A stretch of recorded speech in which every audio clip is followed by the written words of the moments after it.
This is a DisasterCentral special report. We are live now covering Major Hurricane Beryl as it continues its track of intensification. Hurricane Beryl currently having winds of 130 miles per hour with a sustained pressure of 961 millibars. That is likely lower. But here we go. Current positioning moving towards the west at 21 miles per hour. There are tropical storm warnings, tropical storm watches, and hurricane warnings for the following there. This is a special report. My name is David Vela, here located in Houston, Texas. I am hold on. Because it's a lot more I am flexible. joined by Felix, Roman, and Arctic. How are we doing? Very German. That's my standard response, as always. I am I'm good. doing German. Okay, so let's just get started here with this. So Major Hurricane Beryl, currently a Category 4 with winds of 130 miles per hour. That's likely higher. Uh, a sustained pressure of 961 millibars. That's likely lower. Moving towards the west at 21 miles per hour. There are tropical storm warnings and watches and hurricane warnings in effect for multiple islands. But let's just first look at satellite imagery. And you can see pretty much on the main screen, this is what we're looking at. This is tropical storm.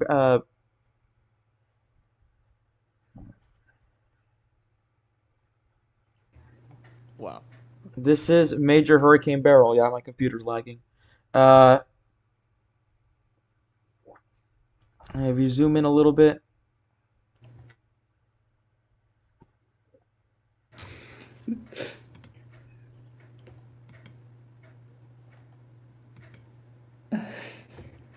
um,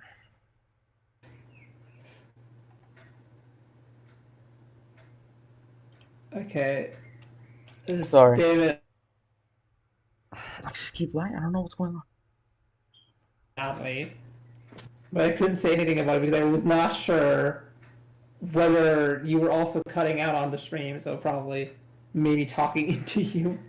Okay, so this is Major Hurricane Beryl. You can see on satellite a very impressive presentation here.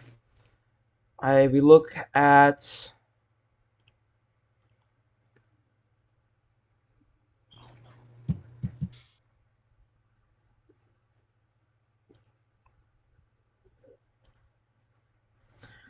satellite really quick, and you can see yeah, presentation really well defined on the eye. Uh,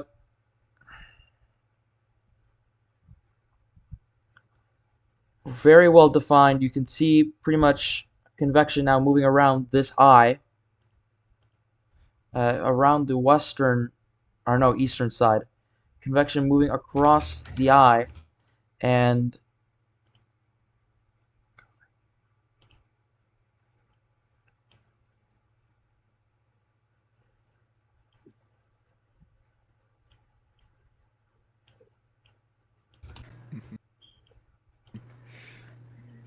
yeah, we're having problems.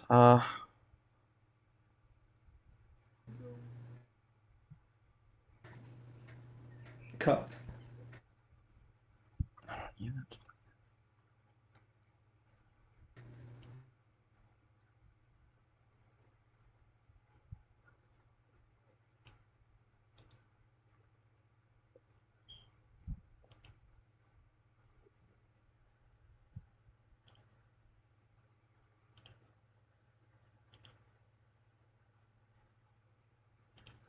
Here we go. I hear him like pausing on the stream. Don't even know why. Okay, well, Discord's gonna have a big problem with this. Okay, so let's just get right into it while we try wait the for Discord to work. Um, this is a presentation. You can see.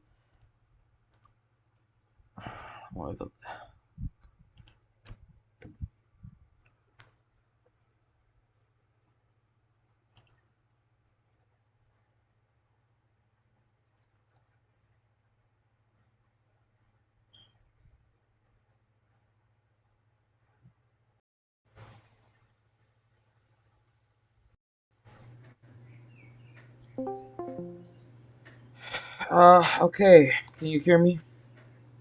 Yes. I don't know. I really don't There we go. know. Uh, This is the worst time for Discord to do this. yeah, it is. Uh, Now my Opera isn't working.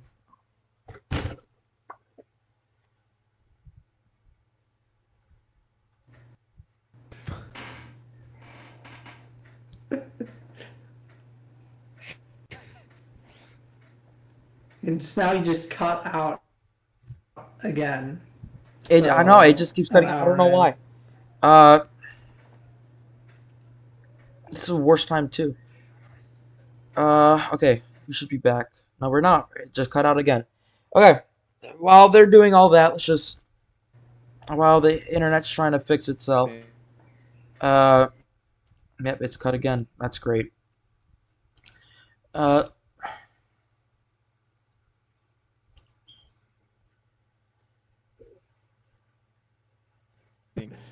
Might I actually? okay, so while the internet is doing that, let's just talk about this because oh my god.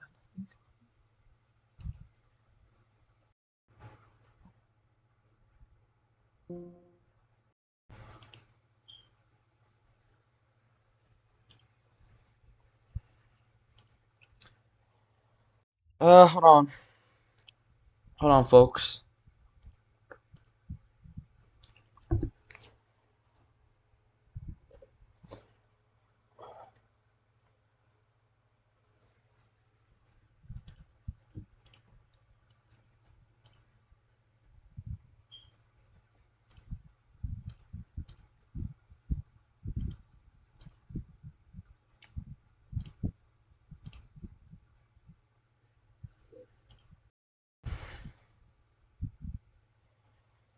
Sorry, nothing is loading for me, so I can't really do much on that.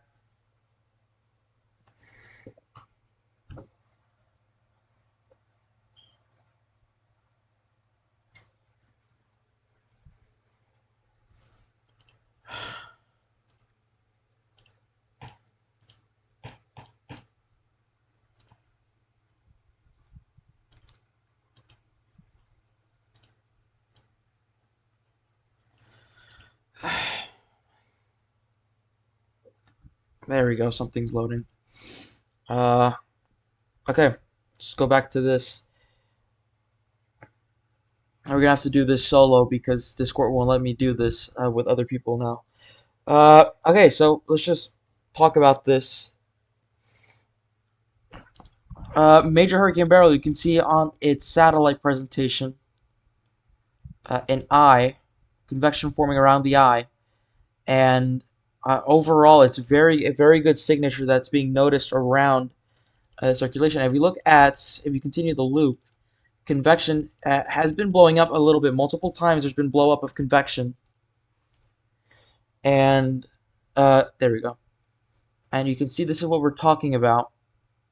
It's a little blow of convection around this really good looking eye as well. Some recon has found lower pressure than the current advisory, but that will likely change as it goes on. You can see again really good banding, really good banding. It's in a very well environment. Oceanic heat content pretty much all over this storm. So if it has time for it to explosively intensify, which some people have been claiming it could, it's probably going to be now.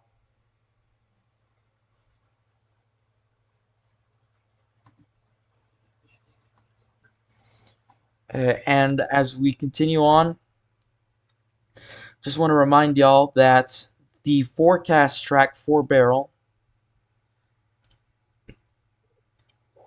uh, this is the forecast track for Beryl, so it pretty much tracks uh, straight in towards the southern portions of the Leeward Islands, or the Lesser Antilles. Now, not necessarily sure which island is which, but on the southern part near Trinidad and Tobago, Those are where the hurricane warnings are at. They're further north because the wind field extends further north. Additionally, it moves on, and pretty much this is where we're going to be having to look at next. Right after it passes here, Jamaica, you're in the cone of possibility. Meanwhile, South America, also there, it could take a very southern track, and that's where this part is at. Take a very northern track. If it takes the northern track, it could probably have some land interaction that causes the storm to die.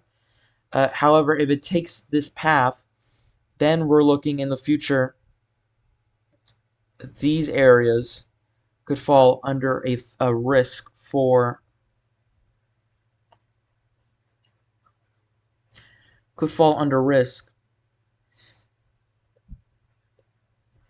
that. Additionally, as we move on further north, the Haiti and Dominican Republic are not safe from this either, because as the storm begins to grow, and it's expected that it'll weaken along the way. Let me just clear that out. Show you this. It's going to peak at 140 miles per hour. It's probably going to peak higher, if I'm being completely honest with you.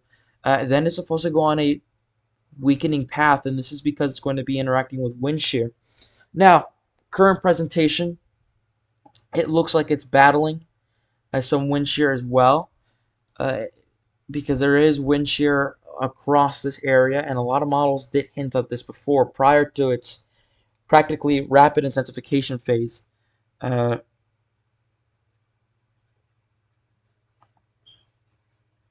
And there you can see, again in this presentation, convection formed up, and it's blowing up again, and it's trying to fight off shear.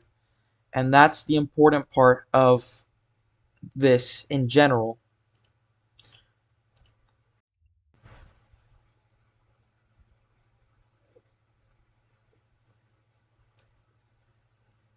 And it continues its track here. As we go back, folks, again, if you have any questions, comments, concerns, send them in the chat.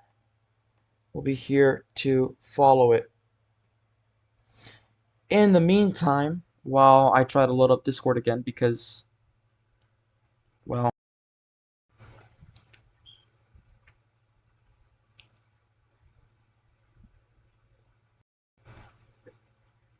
it's doing this, whatever it's doing. Here's the other portion of satellite, looking straight directly at it. Let me just do something really quick.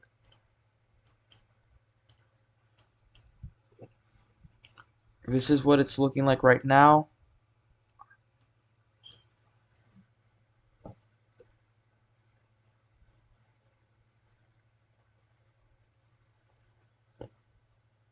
It's not loading. Yeah, you can see there, we just stopped it. Hopefully the call will load directly. Yeah, hopefully it does.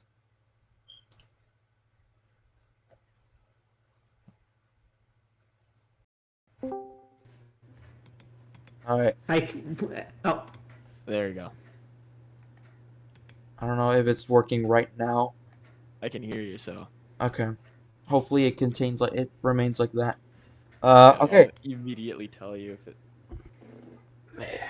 That's because it was using up 25% of my CPU. Which, yeah. that's what I suspected is happening. Anyway. It's lowering down a little bit. Okay, so now that we have the team here finally working, for now, at least, what are your, just want to hear from y'all's thoughts on this. I mean, my thoughts on this is just I'm basically speechless that it is happening in June. I mean, really, I posted, just in general speaking, I posted a few days ago, and I was not the only person that did that, a post where I was like posting the tropical sort of weather outlook, right, with which was at the time newly christened Tropical Storm Beryl, and then the two other areas of interest, the one in the Bay of Campeche, which was at the time still with the Yucatan, and MS-96L, which is this other wave. And I was like, what a week for August, right? Oh wait, it's still June, and that basically sums up how I'm feeling about this. This should not be happening in the month of June, and yet it is. And yeah, of course, Beryl, an extremely dangerous Category 4 on the Saffir-Simpson scale, basically unprecedented in terms of its intensity, not only for this time of the year, but in general. I mean, we're talking about some of these islands that it's heading towards. Grenada has never had a major hurricane landfall. It's currently not going to make landfall on the main island of Grenada, but if it were, it would be utterly historic. And even at the vicinity it's coming to, the island of Grenada, the only thing that could parallel it would be Hurricane Ivan of 2004. So that happened way later in the year. So it's just uncharted waters, basically, that we're embarking on right now. I just want to bring up a quick statistic. Maybe it's doing it again, but a little quick of a statistic here. The last time that one of the analogs for this storm was 1933, and 1933 saw a record breaking, or saw a record break of the easternmost hurricane, I believe. It pretty much to break records that are about 91 years old. You just can't see it. I mean, you just can't see it. It's the easternmost hurricane to form, or tropical storm in general to form, in the month of June, since 1933. Yeah. And as we that's just kind of storm. Yeah. So this kind of storm that we're talking about here, once in a century event, probably. If that. I mean, we still don't know where the ceiling for this is. I mean, this could make it theoretically to Category 5 before reaching the Windward Islands, and then, as far as we know, we would be talking about a 1 in 200 year event. So yeah, I've heard people say early in the morning that this could be in the works of becoming a Category 5, but I've also heard other people say this is probably in the works of getting an eyewall replacement cycle. Now, my personal opinion, I think an eyewall replacement cycle is possible, and it would be really good if we did get an eyewall replacement cycle. However, I can't really see that happening. I can't really see that happening.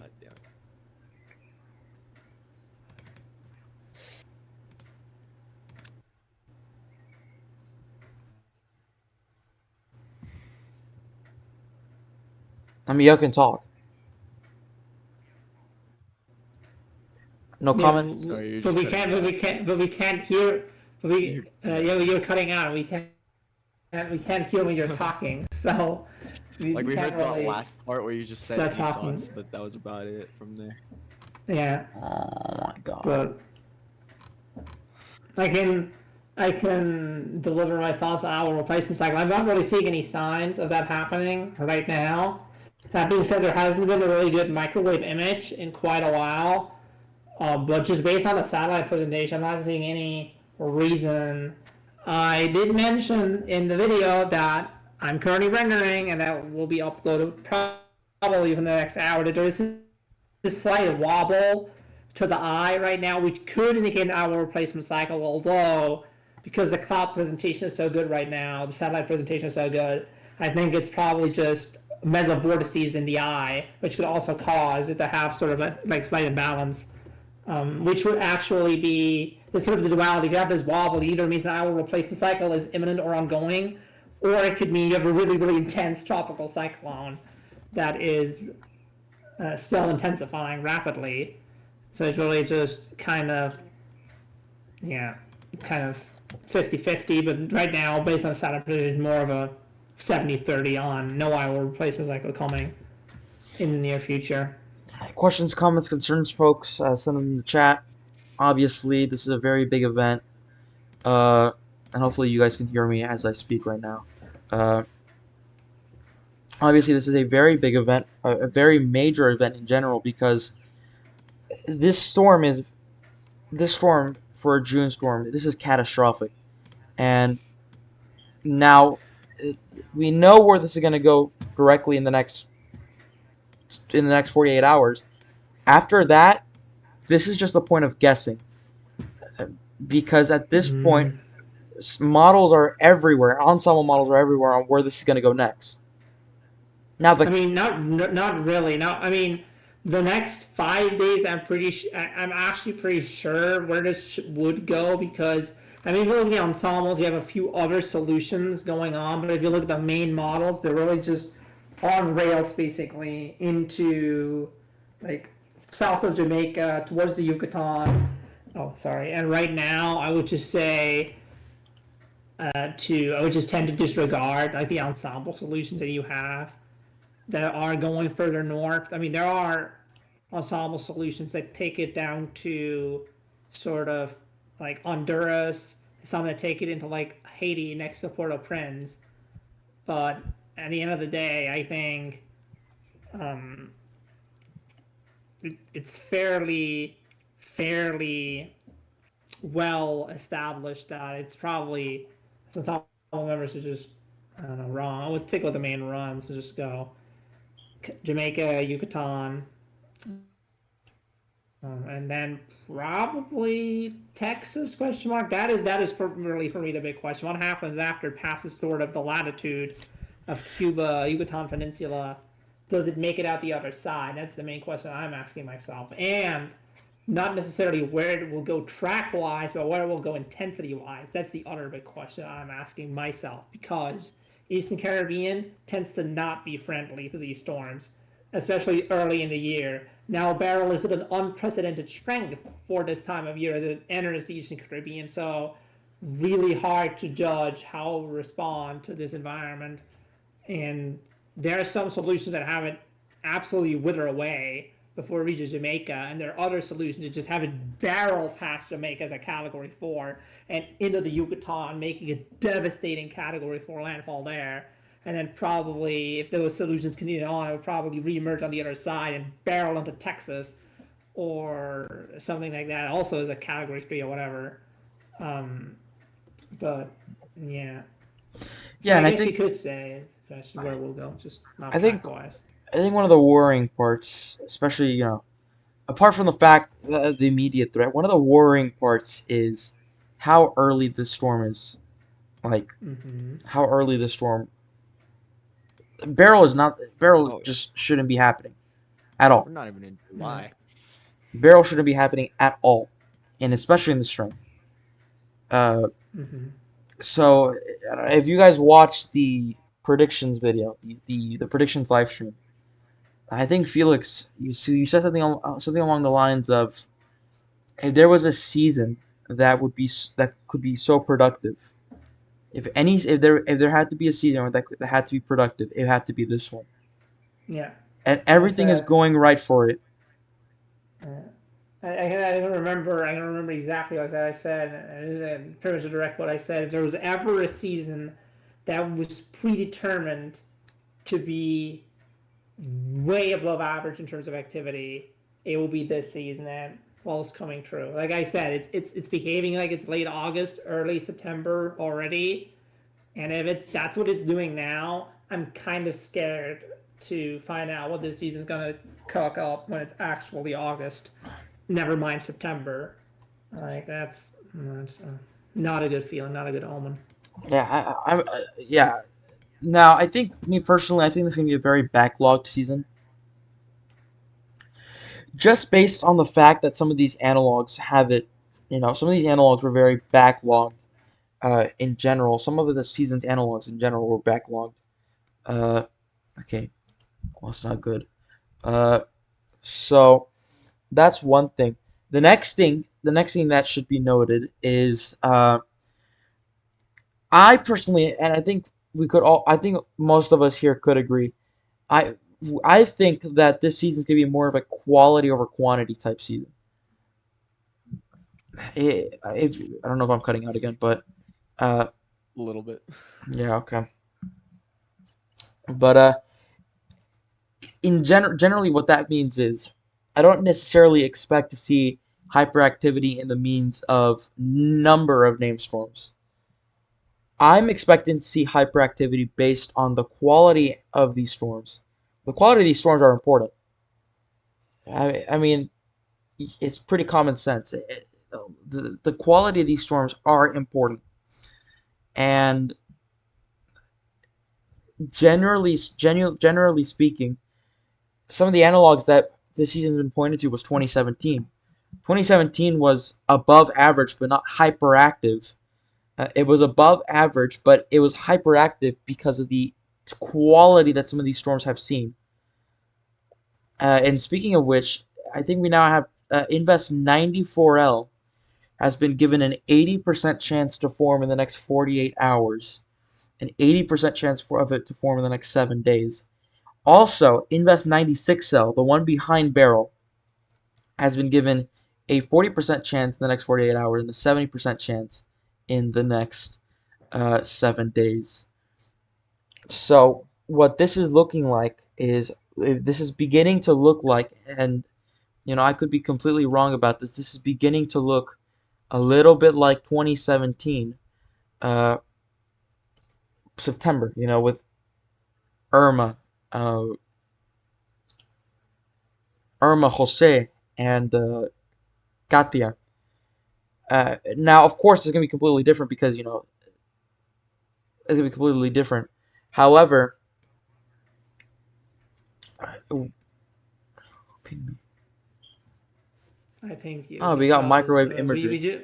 Yeah, and it on the microwave image, and you can pull this up on stream. On stream, I'm pretty sure, just from the users' rights. But what this microwave image shows is there is this fat rain band that's curving into the center right now, but there's no imminent sign of an eyewall replacement cycle. Now, this large rain band is sort of becoming a slight bit concentric, but I don't think it's going to trigger an eyewall replacement cycle in the very near future. It's just the dominant rain band. And in fact, the fact that it has such a massive rain band is just it's just an awesome structure. That this is the structure of a very mature, very strong. Yeah. So pretty That's much, just the possibility of an eyewall replacement cycle is lowering essentially because its structure is. I mean, you guys can see I it on mean, the screen. Quite. Its I mean the structure is pretty core. immaculate. It's I mean quite the solid. core. If there's one thing, the core is still relatively small and compact. So, but that also means, and the conditions are very favorable still. So if there's going to be an hour replacement, it's would tend to be very quick. We have seen this before. Beryl already had an hour replacement that basically was done within a flash. Like it took maybe 6 hours for it to complete the hour replacement, and that was earlier today. When it had this slight time where the cloud pattern deteriorated, I think that was it had an hour replacement, and it just immediately bounced back. Like it just picked back off where it left off, and just embarked on a period of explosive intensification almost afterwards. So I don't to appreciate. happen to I, have I don't that appreciate much of my an internet. impact.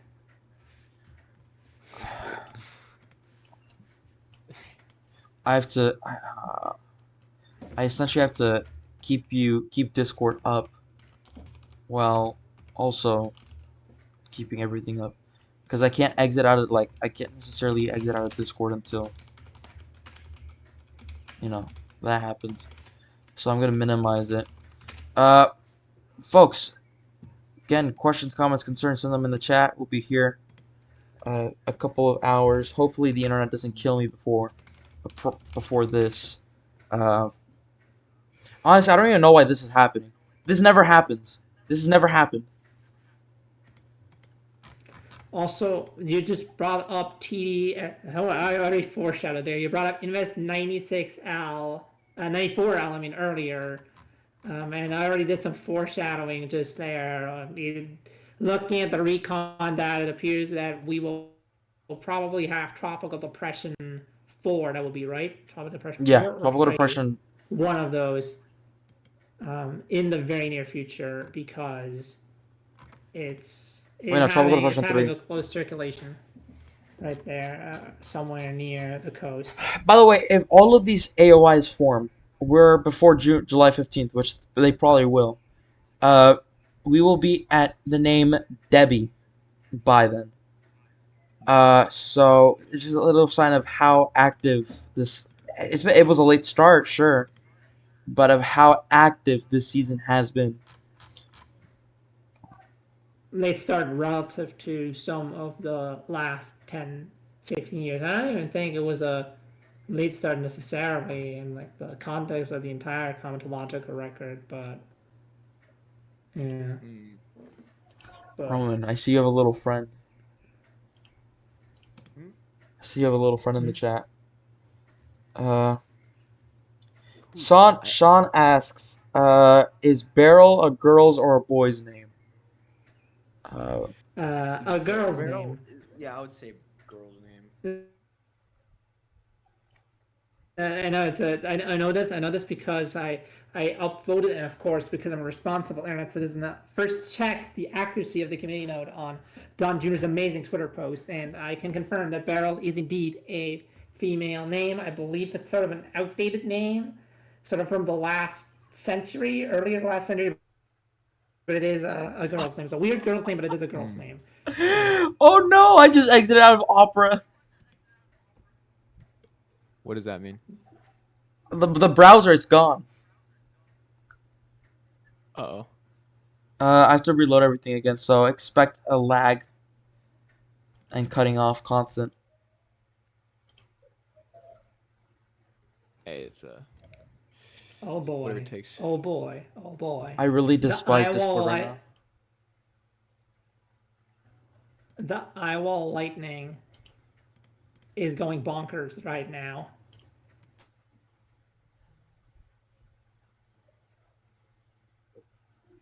Half for Simpsons scale, maybe. Yeah, I don't know. This is. This is unacceptable.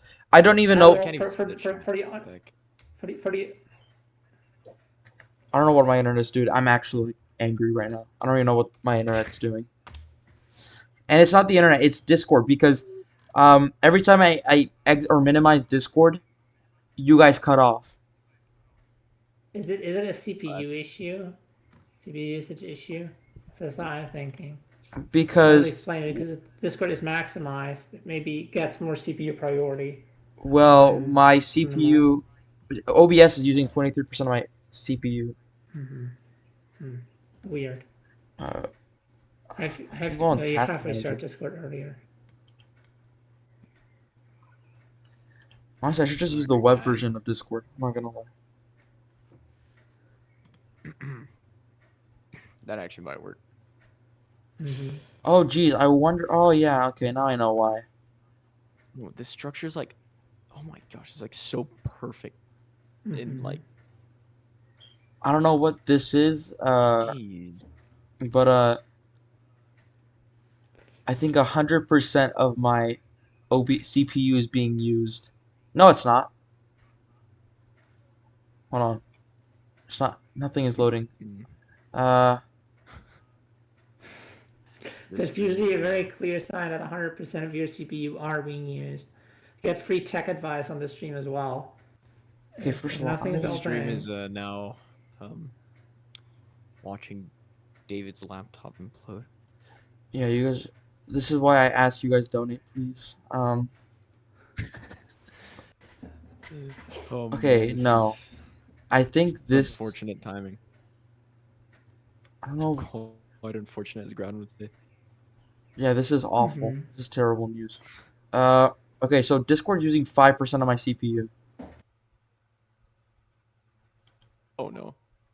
I'm just gonna end the task and use the web version. All right, that sounds better. I'm gonna black the screen before, so then you guys don't see what if I have to log in through Discord. But Let me just black the screen here. Um, yeah, this is not expected. This was not going as I thought it would.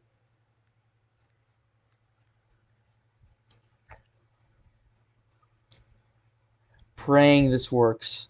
Anyways, folks, yeah, I know we're losing. Yeah, I know this is looking very bad. It's looking really bad right now, but I don't know why my internet's doing it right now. I don't know. I don't know, and it's genuinely getting me angry.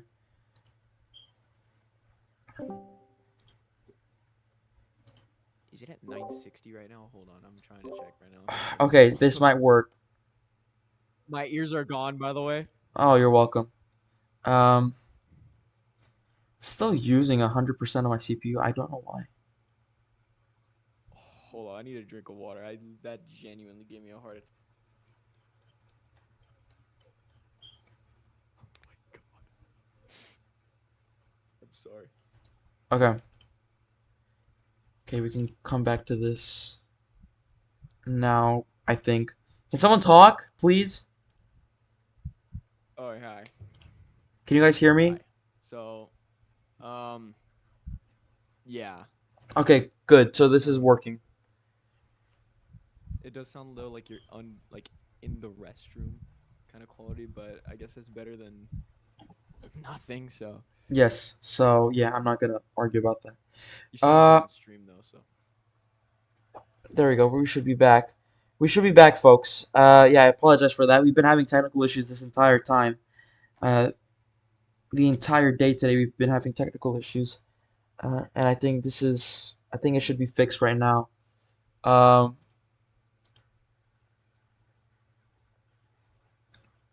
okay, wow. stop. Okay. I don't know why this is So looping. the current pressure right now, or the current wind speed is 130 miles per hour with a Mm-hmm. pressure of 960. So No, well, I mean, I've seen a reading on Recon of 952 and the T score. It was given the T score of 6, by the way, which for people who don't know what that means, this pretty much means that it's a very impressive storm. And they gave the pressure of 952 millibars. However, I'm going to dispute that because it doesn't take into account other methods. So I'm just gonna stick with the NHC for now, mm, just cause. yeah. Yes. By the way, yeah, honestly, I don't even know what I'm doing. We have people tuning in.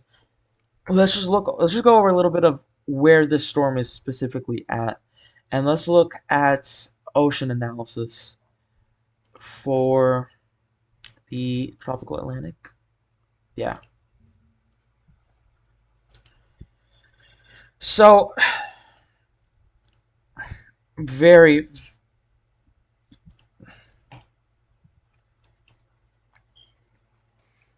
See now, nothing wants to load here. It's great. Or not, nothing wants to load here. The pen extension doesn't want to load. Oh, here we go. Okay, so here we go. This is pretty much warm, warm, warm. A little bit of cooling, a little bit below average in the uh in West Africa, but everywhere else in the Atlantic, warm. It's warm. And that's not a very good thing because this storm is still has tons. It still has a ton of time before it goes away, and it probably won't go away for quite a while.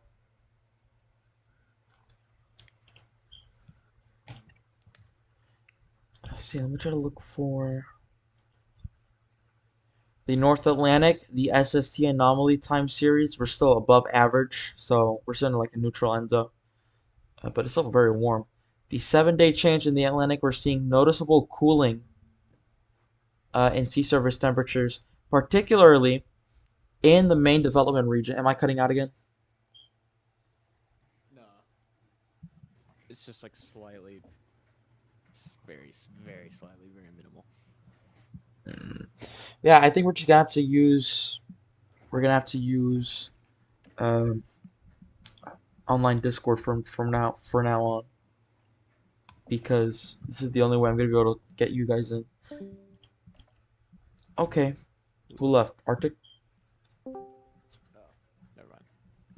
Oh, Okay, bad. okay. Now my Discord did I think weird Discord's Okay, what if it's just Discord and it's because just none of us? Zoom call anyone? Okay, no. because I I actually just because I downloaded just Zoom went in from case this would ever watching. happen. Anyways, folks, I'm still yeah, we have a few people watching. Questions, comments, concerns, some of them in the chat. Overall, we're looking at a very questionable pattern because wow, this is behind. Uh, Very questionable pattern because right now, as the sea surface temperatures are cooling, because they're like sea surface temperatures. I can't even speak. Sea surface temperatures are cooling, and they're cooling down now. I think Felix can explain us why it's cooling, but his Discord's kind of dying right now. So I think so. I don't know why they're cooling. Felix, you might wanna give us a helping hand here. Uh, actually, I must confess, this sort of goes into the climatology direction, which is not really my strong suit either. I mean, for one part of it was definitely in the Gulf of Mexico, where it was being used up by Alberto and the invest and that came after it and the resulting cloud cover.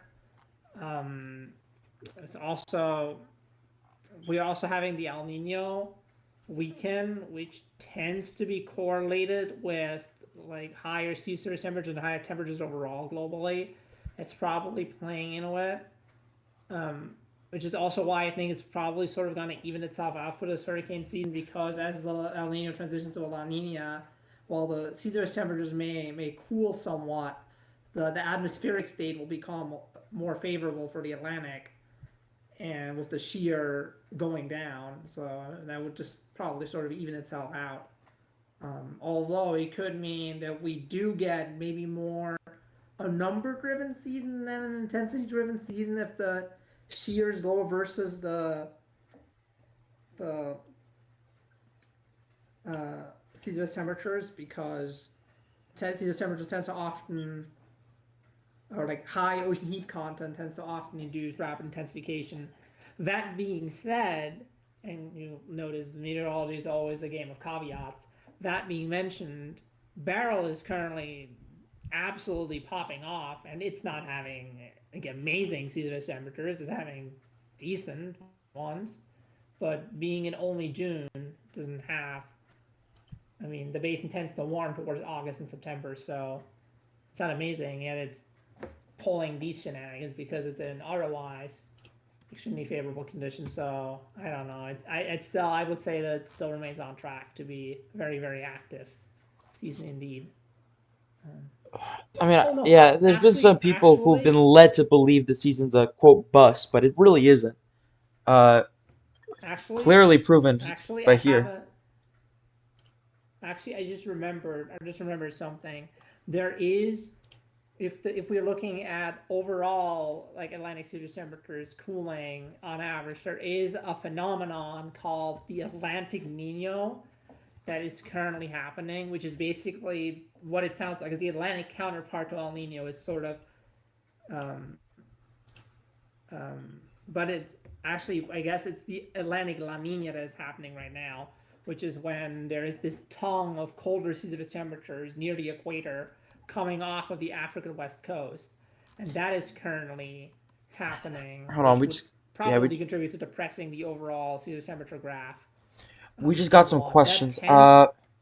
Theodore Johnson is asking, what what will Beryl? Like, I assume he's saying, what is Beryl going to do in the 5 p.m. advisory?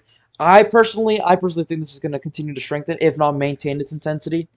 If it strengthens, I'm going to go 135 to 140. If it maintains, then I'm gonna go I'm gonna stay with 130. The pressure's gonna be what changes the most because I've seen very weird readings. I've seen readings of 960 to 952. So anywhere between those two numerical values, I think the NHC is gonna go with that. Uh, but apart from that, I can't really necessarily give you a perfect answer. Uh, Castro asks, what state? I'm gonna be completely honest with you.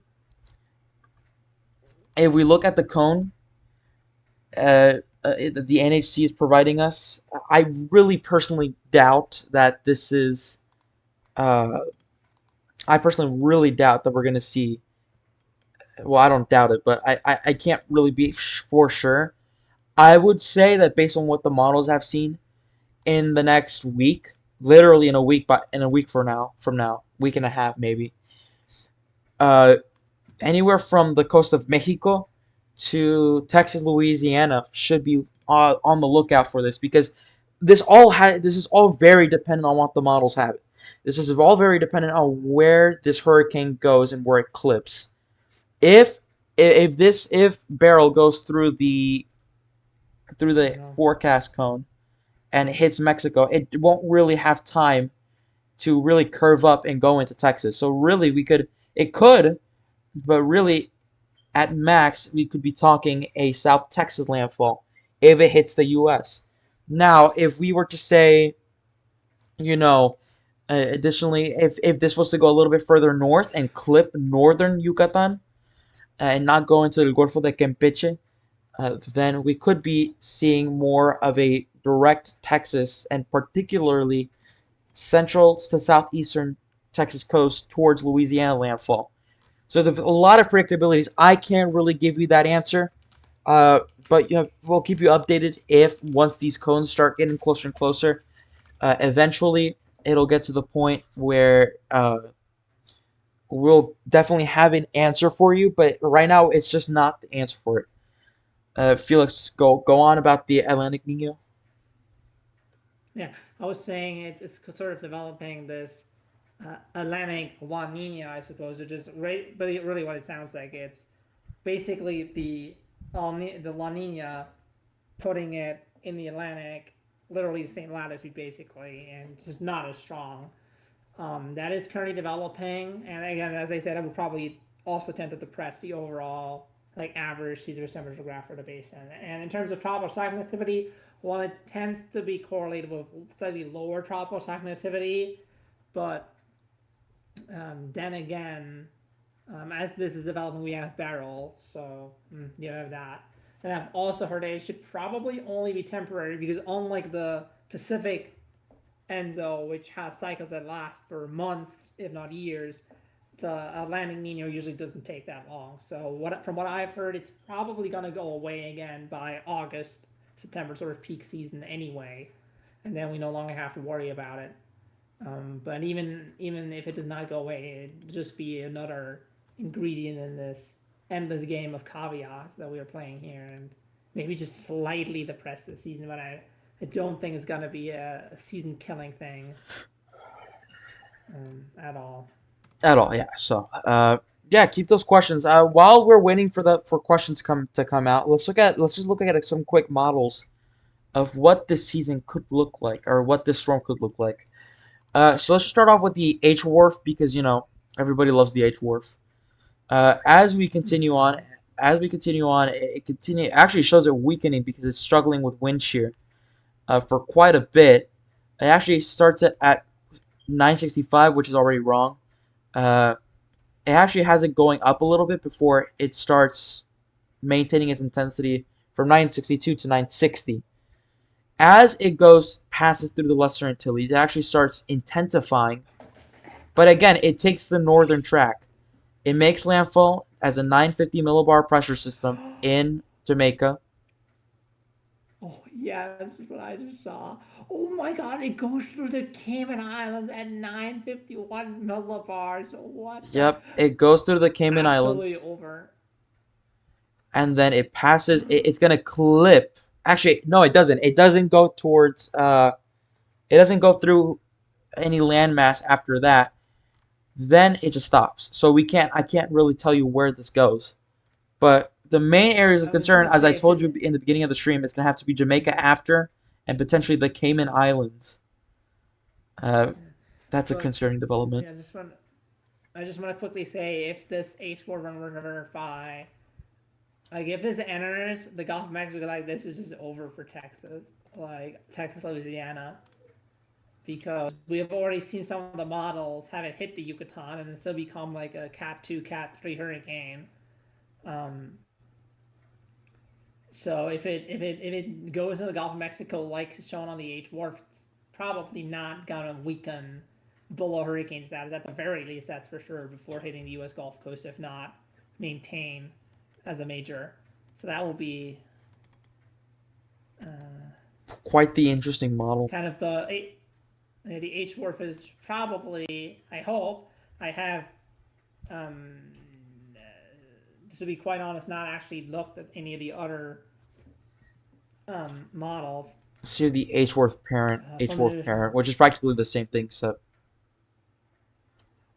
obviously, I do the same thing. Let's look at the satellite first, which is actually a pretty useless thing to show. I don't even know why I show it. Let's go through this. The H4 parent actually start at 0 hours here. So it has it as a 9 set, so it's already wrong.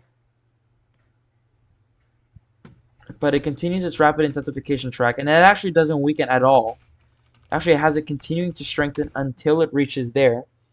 Then after that, it moves on and it weakens a little bit before it actually starts rapidly intensifying. Again, it hits Cuba, and then it continues its path. Now, pay attention to the storm below. Pay attention to that storm below here. That's our next AOI. That's our next AOI right there. The storm below it is our next AOI. And you're going to see it. You see it makes a similar path towards... It makes a similar path where Beryl is forecast to go. So that's another thing. It's double trouble, essentially. After that, it pretty much moves on, and the last thing we see there is a 949 millibar major hurricane heading straight towards the Texas Louisiana coastline. Now, if this was to verify, then that would be really, really bad, essentially because of the obvious that Texas has not seen a major hurricane landfall since Hurricane Harvey. Now, I doubt it's going to be another Hurricane Harvey. Let's look at the HMON, because the HMON has been the most accurate out of all the models so far. So in 3 hours, you see this as a 9. So they have it actually initializing at 950, but they actually have it weakening before it reaches the Lesser Antilles. Then after that, it pretty much continues on its weakening path because it's going to battle out shear, and it clips, and then in the last remaining seconds, in the last frames, it dies as a 1004 millibar tropical storm, weak tropical storm. Now I'm not necessarily an expert, but I think that once this goes, because there's a big oceanic heat content in the Gulf, this could, I would assume, return to a hurricane. Either way, this is gonna be a big ace maker. Let's look at the HAFs. Amazing, by the way, one of the greatest models ever to exist. Okay, so it initializes as a 966 millibar hurricane, and then it actually has it weakening a little bit before it actually starts intensifying again. So it actually has it weakening to 973 millibar hurricane, and then it actually goes out, starts intensifying, and then it just weakens there. It weakens, it hits Jamaica, it rapidly weakens, and then it rapidly intensifies again. So yeah, that's crazy. Let's look at the GFS. Let's see what the GFS has to say. The GFS is terrible to me because it's been weirdly consistent. Okay, so the GFS has a weak tropical storm making land, stalling over. Has it stalling a little bit in the coast of Texas, and then it just goes off. Okay, GFS.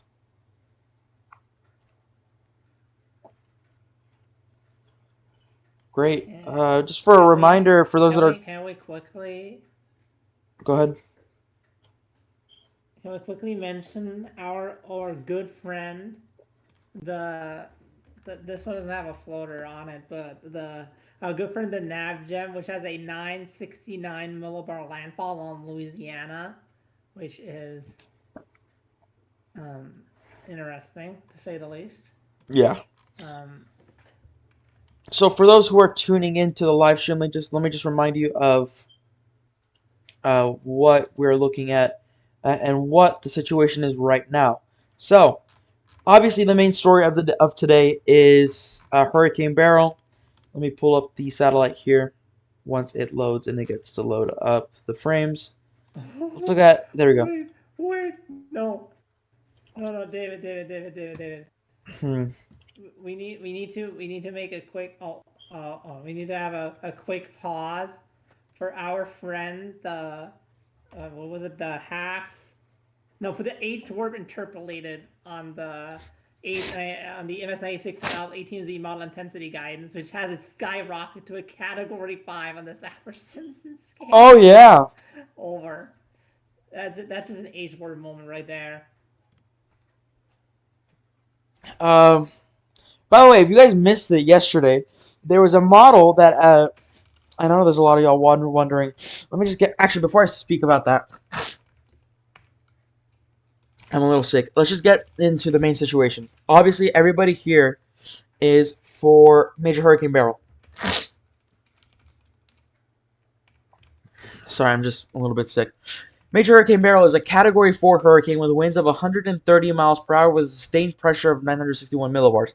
I personally believe that the pressure is lower, but we'll just have to find out on the HC advisory. It is currently moving towards the west at 21 miles per hour. Tropical storm warnings, and let me read out all the warnings and watches that are in effect. So tropical storm watches are in effect for Trinidad and Dominica. Tropical storm warnings are in effect for Martinique, and hurricane warnings are in effect for Barbados, St. Lucia, St. Vincent, Grenada, and Tobago. And honestly, I don't even know why I made a mistake here. I don't know why I put a period there instead of a comma. Let me just fix that for y'all really quick. Additionally, by the way, for those who are wondering, on your top right, so on your top left screen, you can see this is the entire Atlantic and Eastern Pacific view. You're looking at live cam here. This is from the Turks and Caicos Islands. You can see clouds there, and then bottom here you can see all the NHC graphics that you should be paying attention to. Tyler Vasquez says, "Yeah, this thing, man, this thing just exploded. Yeah, it pretty much exploded. And honestly, I wasn't expecting to wake up to a Category 4. To be honest, I went to bed at 3 in the morning. Well, I think it was 85 or 90 miles per hour when I went to bed, and I woke up at 10 in the morning with a 130 mile per hour Category 4, and I was just shocked. I was shocked. I just wasn't expecting that. So yeah, this thing really just blew out of nowhere. But this is just not to fearmonger, but this is really a sign of what the season could look like. This season has everything going for it, and I wouldn't be surprised if we see systems like this, especially in August and September. Obviously during peak hurricane season times. Folks, leave your questions, comments, concerns in the chat if you have anything to say. This is just an amazing spectacle. It really is. You don't see storms like this in June. I think this is like a one. So far, right now, if it becomes a Category 5, this is a 1 in a 200-year event. But at least 200 years is just how far our records go back. Our reliable records have that. So yeah, 200+ year event in that case. At least the potential. Our records going back to 1850. Shout out to those sailors reporting hurricanes in 1850. Shout out to them. So I mean, again, this pressure could be lower. Like this thing could still be intensifying, and honestly, I don't doubt that it's not intensifying. Now I don't think it's rapidly intensifying. I think this is intensifying like any June storm should, slowly. But yeah, man, this thing just popped out of nowhere. I don't even know how. We're just in shock. But again, this is not the only storm that we're keeping an eye on. The NHC has labeled two areas of interest, well, really two areas of investigation. Invest 94L, which I believe the NHC is going to start issuing advisories on at the 4 p.m. advisory, which hasn't come out yet. But we also have an area of invest. So invest 96L has a 40% chance of forming in the next 48 hours and a 70% chance of forming in the next 7 days. I think this is going to be the next biggest area to look at. 96L, because this is pretty much following the same track as Beryl. Yeah. That's the bad thing about it. And that's the concerning thing about this. Yeah. Beryl, this is pretty much following the same footsteps as Beryl. But hopefully, because of how much energy Beryl is using up right now and has used up, it's going to be a lot weaker than Beryl. We also have, I believe, now going to be Tropical Depression 3, because the National Hurricane Center is issuing advisories on this now. So yeah, we have Tropical Depression 3, which right now is known as Invest 94L, which has an 80-80. And this is expected, I believe, to form as a tropical storm, weak tropical storm, and just impact Mexico. So that's the interesting part. And just again, for those who are wondering, and for those who just want to know how this looks like, man, I mean, this storm looks. It just looks like an August storm. It really does. There's no words for me to put. Wait, very quick. Have you mentioned the 40% area of interest for 7-day development in the East Pac? Yeah. Yet? Oh no. That's sort of been something the mods have been hinting at for quite a while. It's just that it's something that no one has really paid attention to because the Beryl exists and all the other Atlantic. And the eyes, of course, on the one hand, the sexier basin. On the other hand, most mods had this East Pac hurricane going off over the open water. So obviously, people are going to care more about the ones that threaten land over in the Atlantic. But it's at least statistically significant because I think the Eastern Pacific has had actually one of the slowest starts on record. This is the slowest start on record. Yeah, and so this would then finally kick off its hurricane season. Actually, the Northern Hemisphere has been quiet just in general. So yeah, back to this. So yeah, while we're keeping an eye on that, which probably won't form for another week, let's talk about Beryl again. Of course, we all know what Beryl looks like. If you just want to watch this and just know what's going on, everything you need to know is on your bar, on the bar that's on the right. There you can see all the information there is. The next advisory should be coming out at any minute. No, it should be coming out in an hour. The next advisory should be coming out in an hour. And it's going to bring a new cone intensity forecast, and I believe new warnings with this as well. And watches, potentially. And I would assume if I had to place my bets, the next area that would get watched or warned would be Jamaica. But that's a little bit too far out. Go ahead, Felix. Yeah, I think we could see tropical storm warnings or tropical storm watches. I mean, at least go up for Jamaica within the next day or definitely day or two. Yeah. Wait, when is this? With times, but I think it's a 3-day in Jamaica, right? 72 hours in Jamaica. So yeah, definitely by tomorrow, Tuesday, there should be hurricane watches for Jamaica. But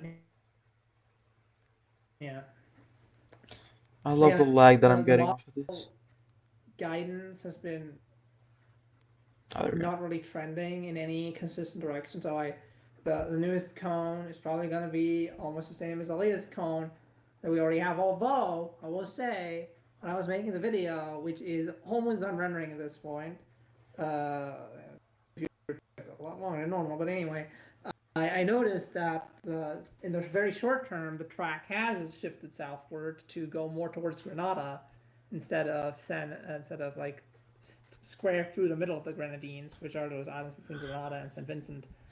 So, yeah, and even just a small deviation of the track in the short-term forecast, uh, 50 kilometers, or I suppose 50 miles, same thing in this context, up north or south, would have a big effect on where it goes. In And terms of guidance. this is the College of DuPage website. By the way, It's those who relatively want to small, keep an so eye on this. track is further south like this. St. Vincent may just actually get away with tropical storm conditions, while Grenada gets absolutely screwed over. And if it just wiggles back to the north, then it could be the exact opposite. So Okay, here we go. So you can see here, this is the College of DuPage website. By the way, we have live cams in the Turks and Caicos island. For those who do want to know where we're getting this live cam from, this is in the Turks and Caicos. Uh, this has been such a roller coaster. And I think everybody here who's watching this can agree. This has been quite a roller coaster. Not just on the basis of, okay, why is eyebrow? I'm gonna have this. I'm gonna have to have this refresh. Uh,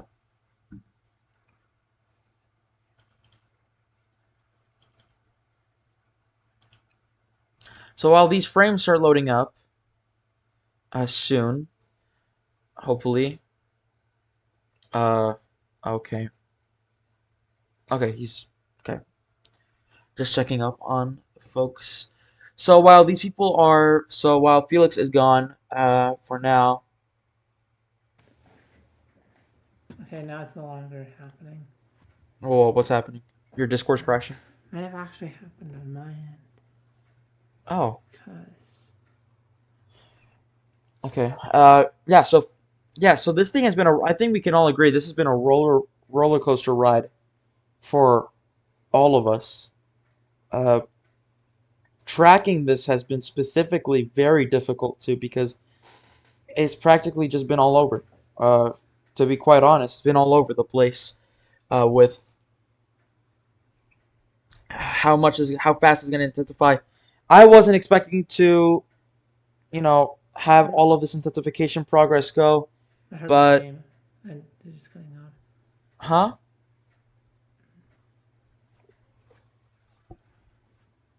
Hmm. Uh, yeah, I wasn't expecting all of like the intensification progress to go and continue on like this. But it did, and it has, and now we're just here wondering what's going on. I do want to, pay attention to something here.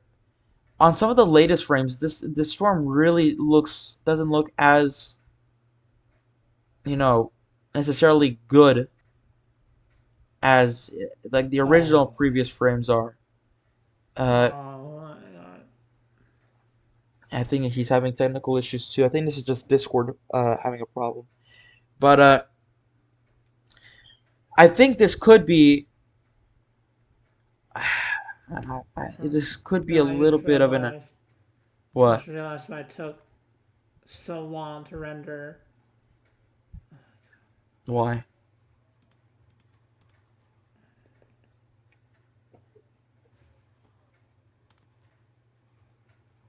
Okay. Um.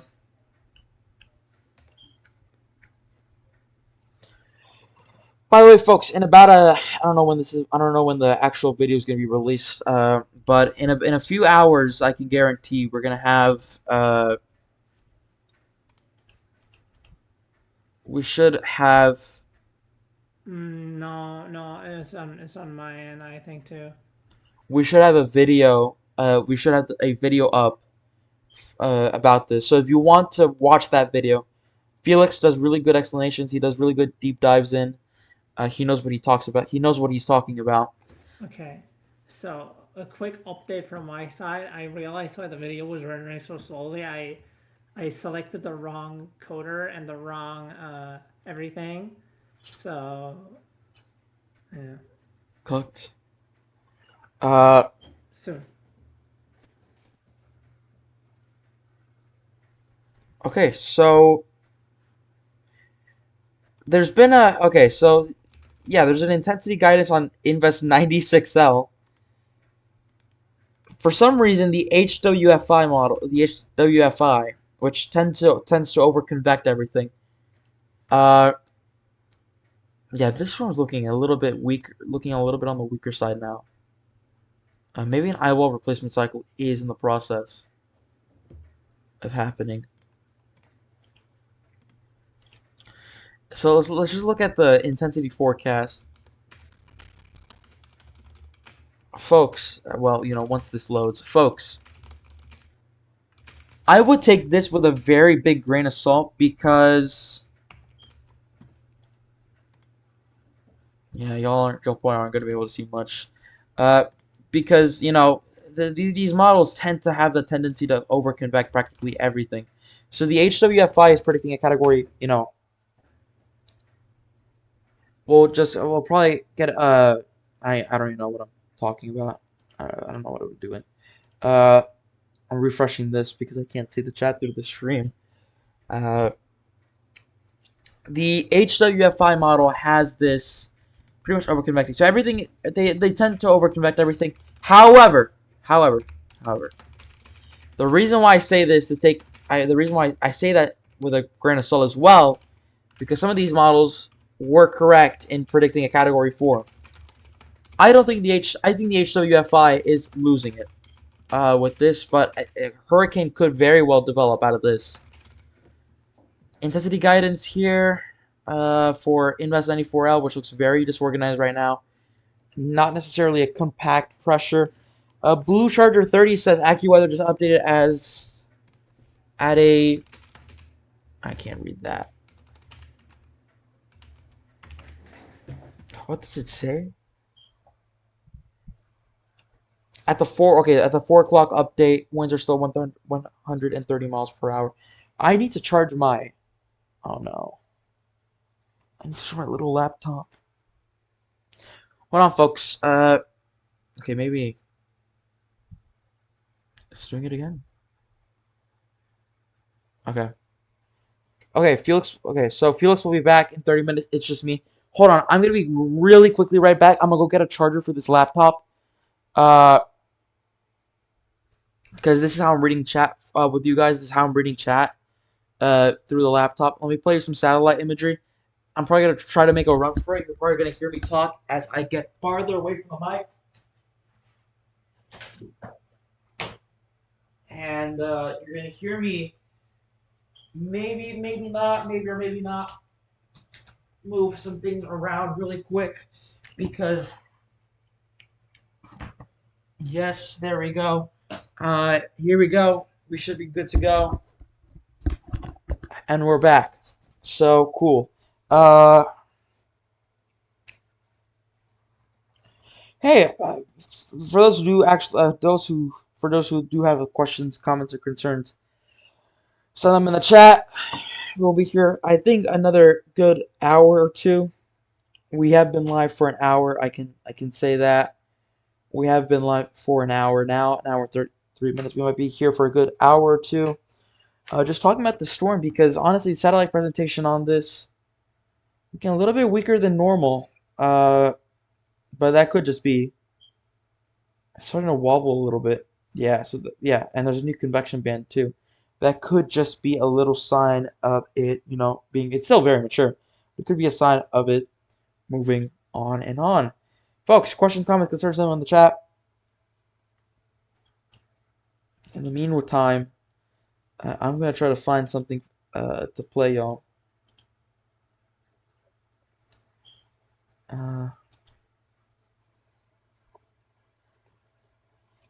Give out. Yeah.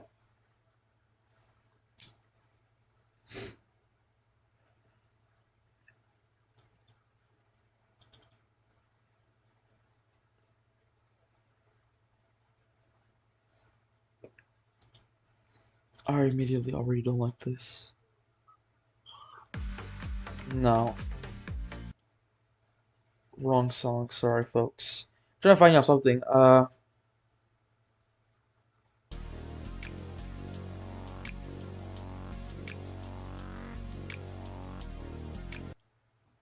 Not that. Let me try to find. Alright, well that, but should have.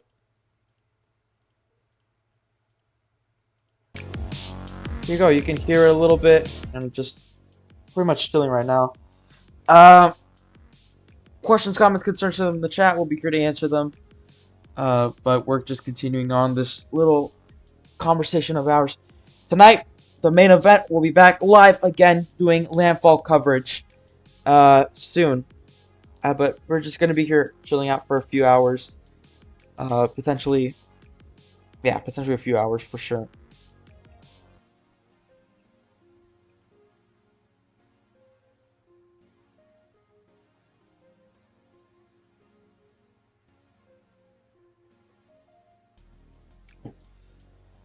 Let's just talk about our presentation right now while we wait for this. Stop it? No.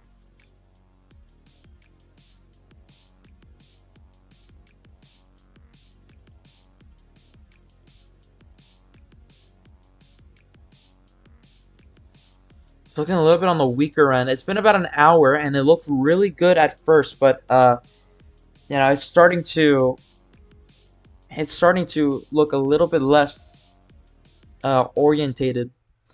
And let me just play just get some of the get this to work. Really, I'm not liking this view at all. So yeah, I have to constantly fix this because the screens won't do as I tell it to. Hold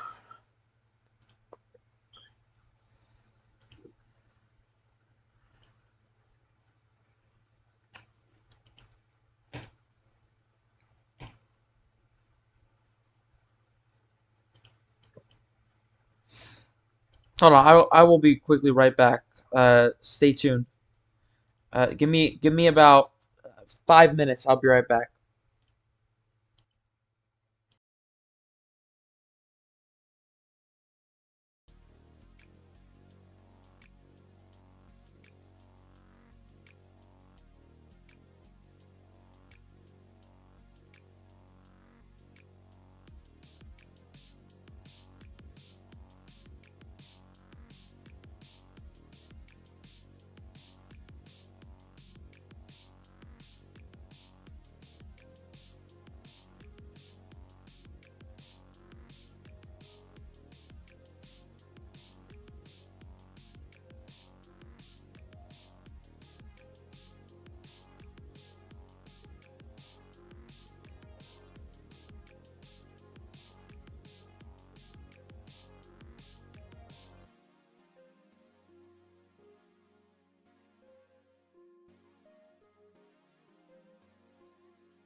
Okay, I'm back. Uh, Shortly we're gonna turn this into an automated stream a little bit because I have to eat a little bit. I didn't have breakfast prior to this. It's a pretty stupid idea. Also, I'm trying to save my team from doing this because landfall coverage will start tomorrow morning. So yeah, we're gonna be here for a good 30 minutes or so, a good hour, and we'll just end the live there. I need to figure it out. I need to figure out how to. I need to figure out how to not kill my computer next time. Anyways, back to this. So this structure overall, it looks a little bit wobbly in my opinion.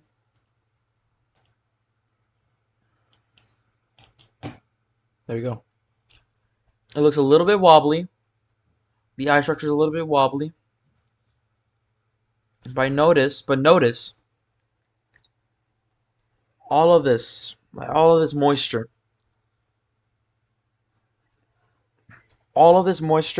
coming on, and still a very small, compact area.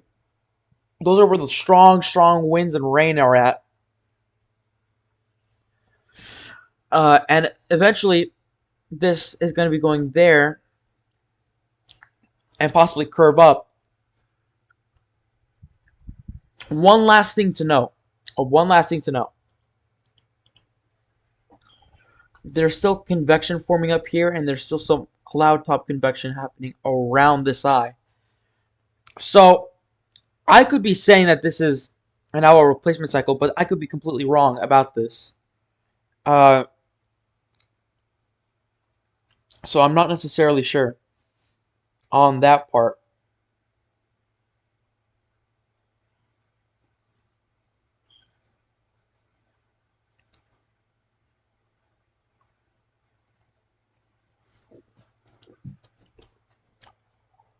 I could be completely wrong about this. I'm not necessarily sure. Then there's still more convection going on around the bands, which means that this storm is not weakening necessarily, but it could be maintaining its strength,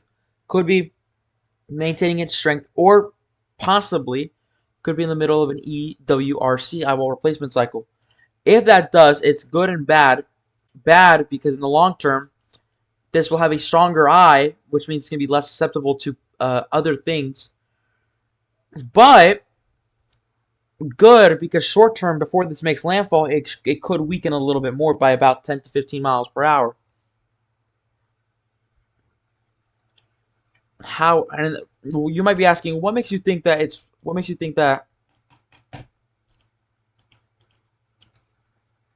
Okay.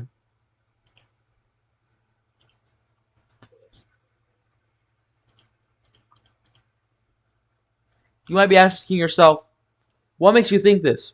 What makes you think that this storm is potentially entering an eyewall replacement cycle?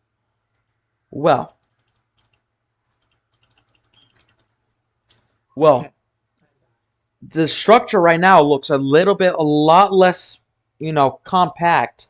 It looks a little bit more lopsided a little bit, and the eye is beginning to wobble a little bit more. You're seeing a little bit of that collapse on the northern side of the eye, which typically is a signature of it about to be replaced. Now, am I completely confident with this? No. I could be completely wrong. This storm has proved me wrong multiple times. So I can't necessarily be confident on that answer. What I can tell you is, let me just lower this camera down here. What I can tell you is that wherever this is going, however,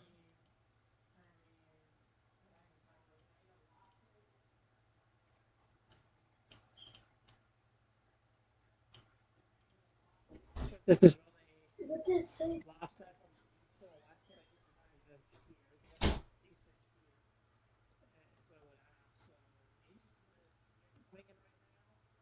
I don't know.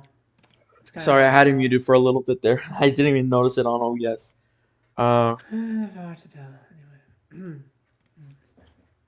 So how's the video? How's the rendering coming up there?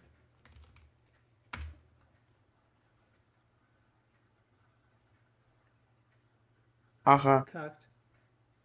Anyway, I was saying.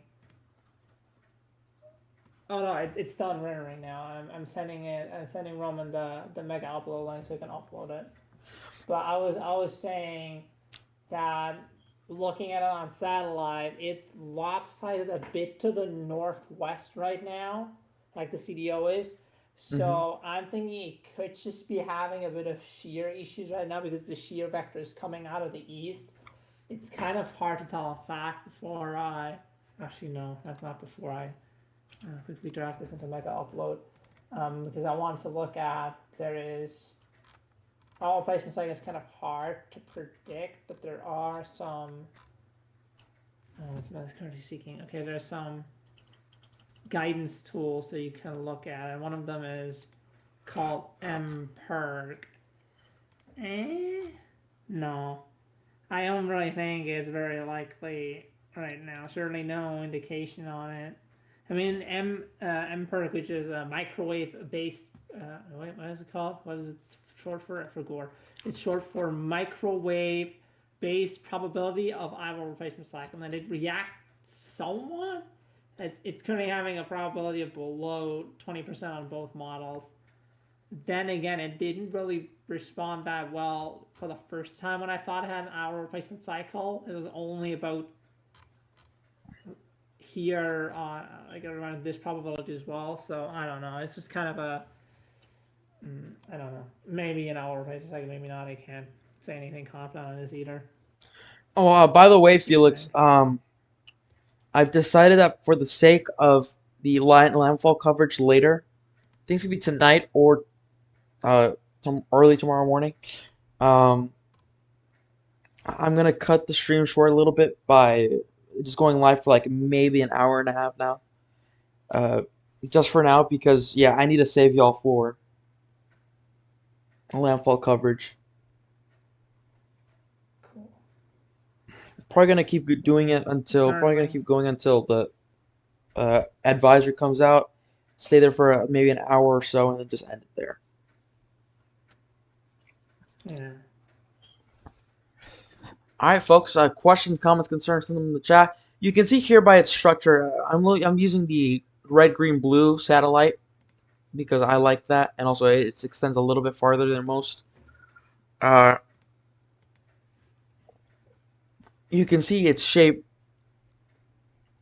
not necessarily on the, it looked very powerful. It looked like a, honestly, it kind of looked like Isabel on that first frame there, and then it just you can see a little bit of wobbling around the eye there. And a little bit of that collapse in the northern structure. Now, it could be easterly shear influence. Shear influence is real. So, it could be that. It could also be...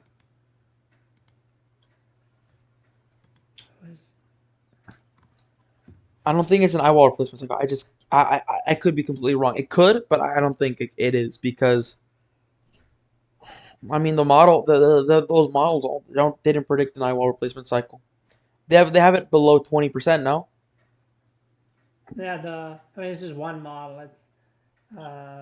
It's basically based on a microwave imagery that I think we showed earlier, and it's basically trying to detect when there is concentric banding, because when it has an hour replacement cycle, there's basically what happens is there's a second rain band. Like, this is kind of into the weeds, but the original eye wall usually forms when there's the rain band wraps into the low level circulation and wraps around the low level circulation center. Once it wraps fully around, the primary rain band just becomes the eye wall, right? And then later on, often after a hurricane rapidly intensifies, a secondary rain band will start to wrap in and around the circulation center, and that then will wrap around the low circulation and become sort of concentric, right? Two bands um, around the center. And it's just basically the model that I consulted with is basically trying to detect that. And whenever it sees that starting to happen, it has some algorithm where it's based on which it predicts how likely it is that it will constrict more become more of a complete band around the center. And it's at 20%. But as I said, the first time Beryl did an eyewall replacement, or at least I believe it did an eyewall replacement, didn't react much more than this. So I guess it's not really doing that good for this storm. Which basically just goes to say, very difficult to say right now. And yeah, let's just continue that presentation. You can see looked very compact. You can see that convecting bound of moisture around those bands, and then it kind of looks like a portion of it's dissipating. Maybe an eyewall replacement cycle is indeed possible. It could be shear influence as well. Could also be a dry air intrusion. You can see those clouds. I mean, those bands are no longer convecting as much as they were a few frames ago. So it could be a little bit of dry air. It could be a lot of things. Again, remember, it's June. This type of environment is normal in June. The storm is not normal. The activity we're seeing in June, entering July, is not normal. Let's see if there's a new update from the NHC. No, not yet. But there's a little bit of excitement for those who are interested in tracking the Eastern Pacific. You guys might be crying in joy and pleasure to finally have something to track. This little area of interest in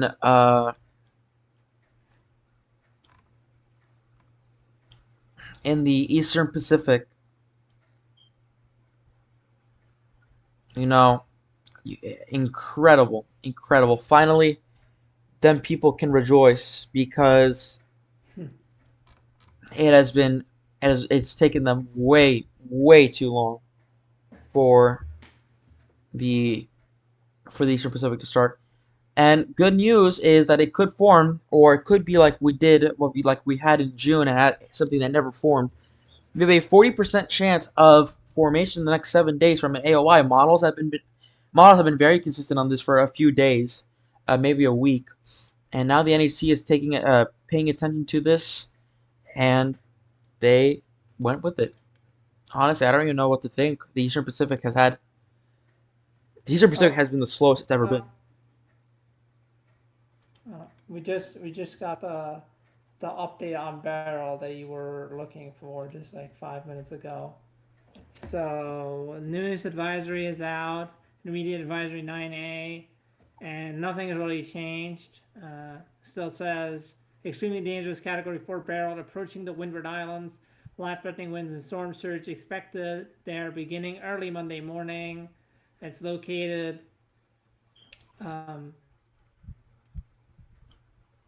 actually, what? Hold on, is that new? Are you sure that's new? No, it's not new. They posted it on Twitter. I clicked on the link. And It's not loaded yet. It takes like 10 to 15 minutes for it to go on public. Well, is Invest 94L under pressure? I just want to say right now, the NHC website is also being kind of weird, because when you click on the public advisory link or on any of the links, it like changes color, right? Right. When I refreshed, the public advisory had the colors if I had not opened it before. And then, yeah, it's kind of being weird right now. But there's a new advisory out, and but the key message is, you can see it in the tweet, has not changed. It's it's just what I read a few moments ago for advisory 8A remains to be the case. Oh, there you go. I see it. Okay, so the new development is 130 miles per hour, so 960 millibars, so it's only dropped 1 millibar. But now the movement is now changed. It's moving towards the west-northwest at 18 miles per hour, and not west. So not directly towards the west. So there we go. That is the breaking news there. 18 miles per hour. We're going to see the headline change. 18 miles per hour towards the west-northwest. Still remaining a very powerful Category 4. Early Monday morning. Now I don't know what that necessarily means. I think we're talking 8 a.m. Yeah, around 8 a.m. So yeah, I'm gonna have to get up early. Bruh. There we go. The track. We have the warning. We have the advisory out. This is for same advisory. Wait, is this advisory 8 or advisory 9? Should be advisory 9. Okay, so the graphics haven't loaded. No. Yeah, no, the graphics not out yet. This is a shame. I was really wanting to see whether the track has changed. As I said earlier, while we don't expect, at least for the sort of next 3 days, the track to change much, model guidance remains fairly tightly wound and fairly consistent as well in terms of, it's not trending very much either direction. But it is sort of on a track where it changing 50 miles north or south, which is very much slack, that is in the models, if not 100 miles north or south, it could have a big impact. Like we're talking, if it slips 100 miles north of the current forecast cone, it landfalls on Jamaica, for instance, and if it slips 100 kilometers south, it misses the island completely. Just probably, unless it grows substantially in size. So can you share your screen? I'm gonna be right back and I'll be right back. Can you just share your screen for a bit?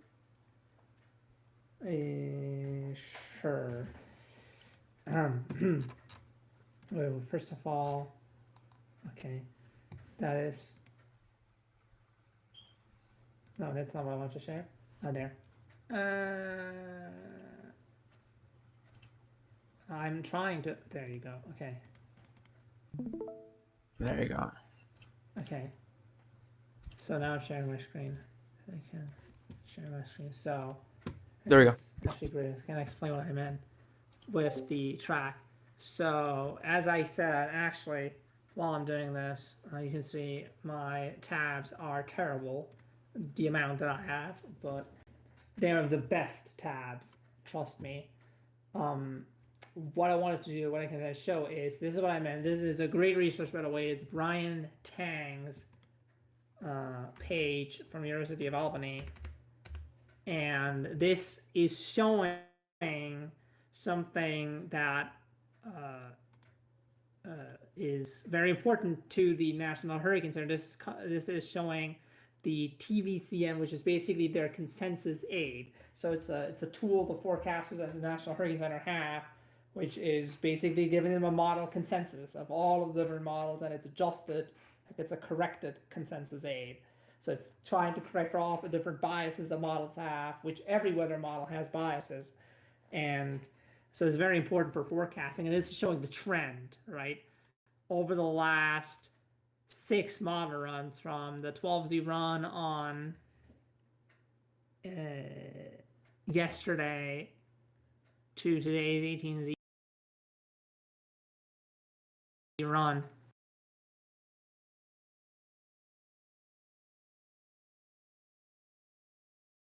Since they brought it closer to Jamaica, if anything, there's maybe, actually no, there's not been a northward trend, because this is the centermost one. The lightest one is actually the oldest one. Then it trended south for a while, and it goes back north. So there's not really a consistent trend, but that matters a lot, right? Even just early on, it could still change north or south by about 50 miles. So then either you have it on Grenada, or you can have it on further north. You can have it on San Vincent up here.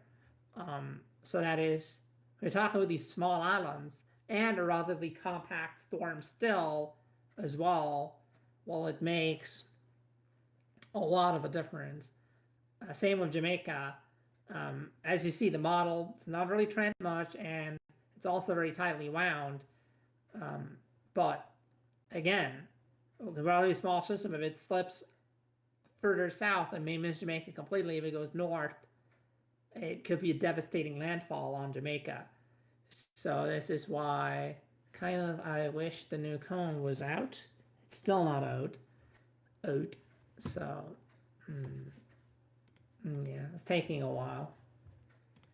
give the National Hurricane Center a break. They barely have enough funding to sustain operations.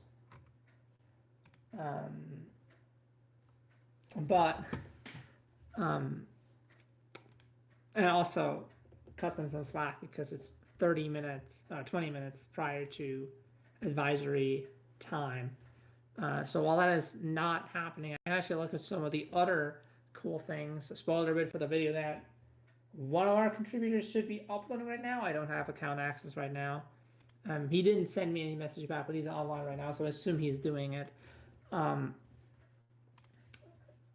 But this page is really cool because one of the things it has is it has a verification guidance. So this, for example, is a graphic that shows us the bias of all of the different models.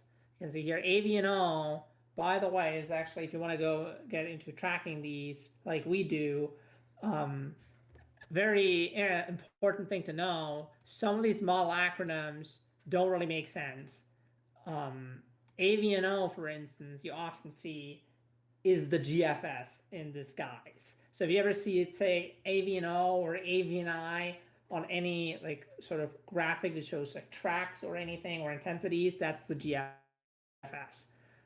Anything that starts with an A, I think it's AMNE, would be the ensemble of the GFS. UKX is the UKMET, for instance, the British model. And don't get me started on the whole CMC, GDPS,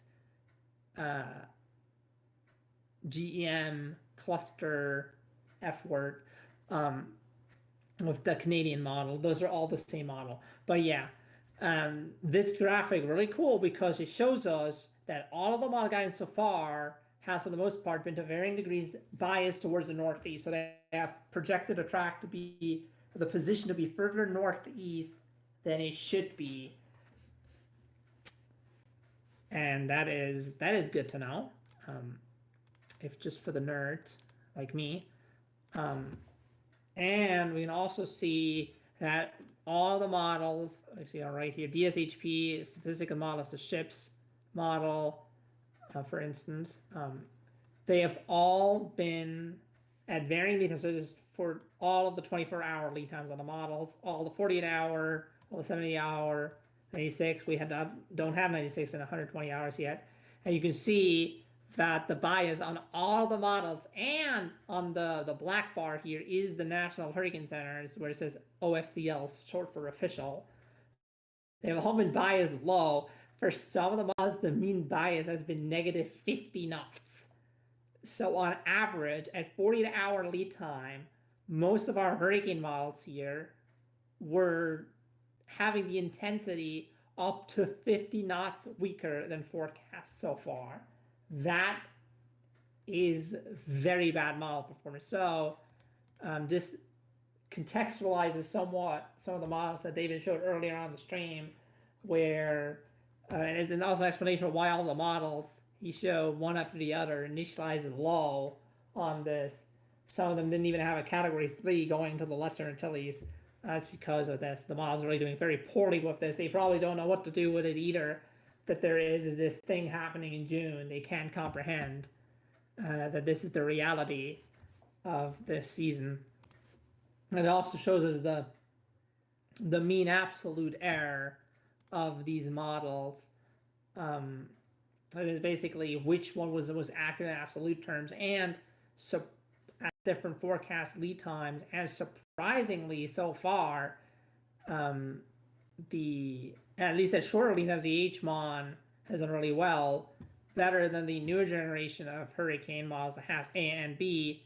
Longer lead times, not necessarily, but you can see, because some people sometimes ask, whenever a question comes up, like, isn't the National Hurricane Center obsolete or whatever? So we have all these models. Well, at least at the 48-hour lead time, National Hurricane Center here has done better than almost all of the models. Only the NavGem was better than it. The sample size of 1, admittedly, but still. And even in this lead time, it has been, at the shorter 24-hour lead time, has been the second best compared to the HMON. So while the NavGem, on the other hand, has done relatively poorly on the intent, actually, yeah, it's done relatively poorly. So overall, I think the National Hurricane Center is still better than any of the models or than the consensus. I think the same holds true for the actually on the intensity here. National Hurricane Center kind of dropping the ball a little bit. Again, H model, the old generation models, very good, very great model. You can tell I'm kind of trying to kill time until the new advisory comes out right now. Is it the new advisory? Oh, it is the new advisory. Okay. So major change of the new advisory is literally breaking news. There may be other watches for the lesser Antilles right now, but I can tell you there's a tropical storm warning, a tropical storm watch now for the southern coast of Hispaniola, from sort of, I think it's pretty much from Santo Domingo to all the way, west until Haiti ends. Again, I'm not quite sure where Santo Domingo is. Also, we have now a hurricane point here. It's going to be at Jamaica by 2 p.m. Only as a hurricane right now. So I guess it's slightly lower than was forecast. And also major development, we now have the first cone point when it begins to emerge off of the Yucatan at 2 p.m. on Friday. It'll be a tropical storm over the western periphery of the Yucatan. So this is actually a very useful track for the longer run. And this is, of course, not necessarily going to be how it goes, but if we were to follow this track along, it would go. I accidentally drew it on the southern periphery of the cone. I'm not good at drawing, but it would sort of go in this general area here. But what I just did there is basically dumb, because I think most of the models right now have a bit more of a northerly hook to it, kind of like this later on. But this is pure speculation. For now, what we can say is there's a new tropical storm watches for the southern coast of Hispaniola. Again, and this further narrows down. We now no longer have the 8 a.m. point before the Western Coast. We now have the 2 p.m. point after the Windward Islands. So it's probably going to pass through those islands at around 10 a.m. local time, shortly before noon.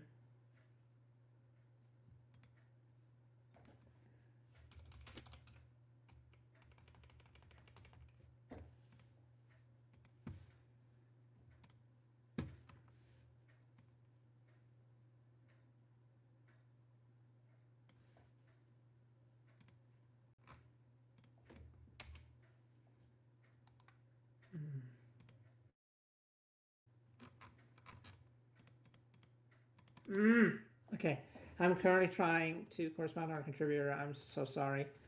And my Cyclone WS is not want to load. I'm trying to send him, because of course made the thumbnail like 4 hours ago because of all the what is happening right now. My CPU is not even.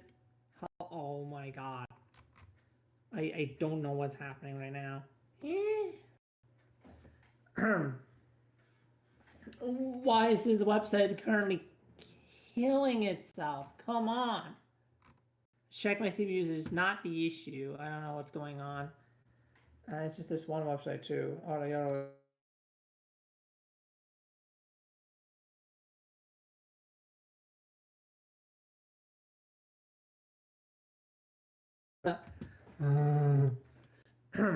Anyway, if it were to freak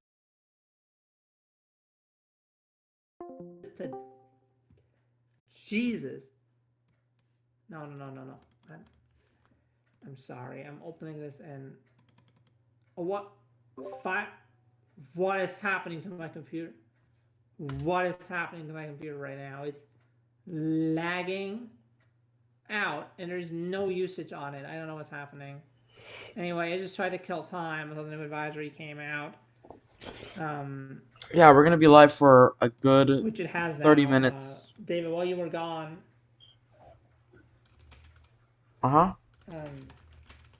Tropical storm watches have now been posted. A tropical storm watch has now been posted for the southern coast of Hispaniola. Oh, okay. So that's our breaking news so far. We also narrowed down the arrival time to the San Vincent and the Grenadines area to around, or I area that around 10 to noon, I would say, in the morning. Let me actually start adding these then. Trinidad, then southern Dominican Republic, and Haiti.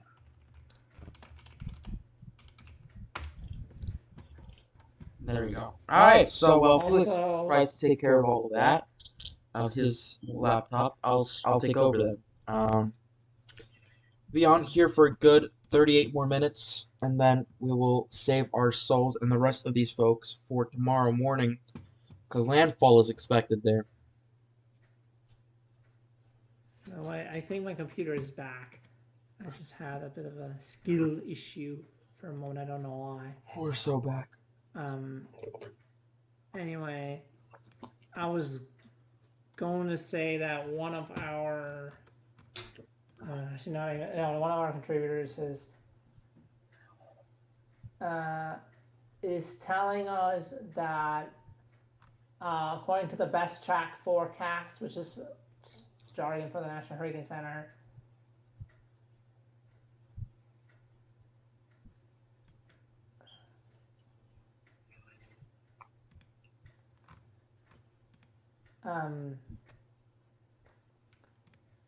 that they forecast Chris to be arising out of Tropical Depression 3 now officially. So we can now say that we will be expecting Chris before this makes landfall, which will not be very long from now. It will make landfall very imminently. But yeah. There it is. We have Tropical Depression 3. That's breaking news. I'm not going to edit that on OBS because that's not our priority yet. The cone graphic is non-existent. They expect a peak of 40 miles per hour while it's on the coast, and that'll be in 12 hours. So at 3 a.m. it'll make landfall. Okay, so the interactive graphic finally went through, and the track has changed a little bit, I believe. Has been going back north again. It's currently going to make landfall on the... No, it's still going there. It's still making landfall on the island of Caracou? I'm not sure how you should pronounce that. Let's look at that. But... yeah, so it's still making landfall on that island. Will be the strongest landfall to ever make landfall on this small island, which I think, if I remember correctly, is part of Grenada. Not of St. Vincent and the Grenadines. Just for... Yeah, Carriacou is not belonging to... Yeah. What, David, can you yap for 5 minutes? I need to type a description out for Roman because... yeah, I got you. Okay. So, so we're back with the breaking news is that Tropical Depression 3L has formed right over the coast of Mexico, and we can hopefully pull it up as soon as all of these tabs load because I was gone enjoying myself, eating food. So now let's go to, this is Invest 94L, now known as Tropical Depression 3, officially warranted and formed according to the NHC. Winds of 35 miles per hour with a sustained minimum pressure of, I believe, 1,004 millibars. See if I can find it. Yes, 1,006 millibars. Current positioning, it is 19.7 degrees north, 94.9 degrees west, currently moving towards the west at 12 miles per hour. According to satellite, which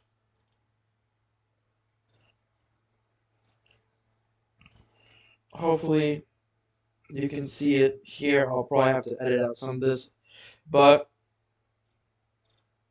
you can see very strong convection developing up on the coast of Mexico, particularly where near north of Tamaulipas towards and south of, a little bit north of Ciudad de Mexico. Moving towards this, the biggest threat with this is obviously going to be rainfall. You can see that those convecting showers and thunderstorms up towards the north. If we look at a farther view, and this is the red, blue, green satellite imagery, you can see, well, once this all fully loads, okay, you can see convection continuing to pop up, and this is all directly moving towards the west. This is going to be the second time within a week that we see, or not within a week, within 2 weeks that we see a storm make landfall on the coast of Mexico, particularly near and close towards where Alberta made landfall. It is expected that it will become Chris, and then after that, Debbie will form. And that could be AOI number or Invest 96L. After that, we should be clean for a good few weeks. And actually, let's take a look at that right now. Let's take a look at regions, the North Atlantic, and let's see what the GFS has to show. Okay, so nothing popped up.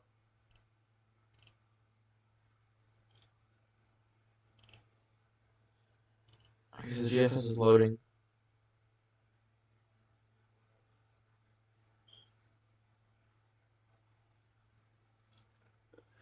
Okay, so on the GFS run, you can see all these three storms.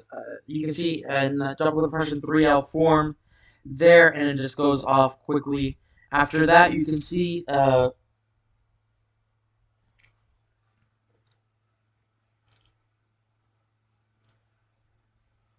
you go. After that, you can see Beryl, and then what will soon to be Debbie form, and pretty much go off. You can see that little area here, that little cyclone here, just towards the, just on the eastern Pacific there. Additionally, you can see there, it makes landfall and moves on. The GFS has this move towards South Texas, and the other one has Debbie, or the other Invest, die out from land interaction. After that, it looks like a very quiet period. After that, a very cool and quick period of calm and quietness. But keep in mind, you see those constant waves start coming out, and wave after wave after wave. So it could be right now. It doesn't show much, but it could change very quickly and very imminently. Looking at towards the Eastern Pacific and see what we're talking about, you can see. Oh, no way.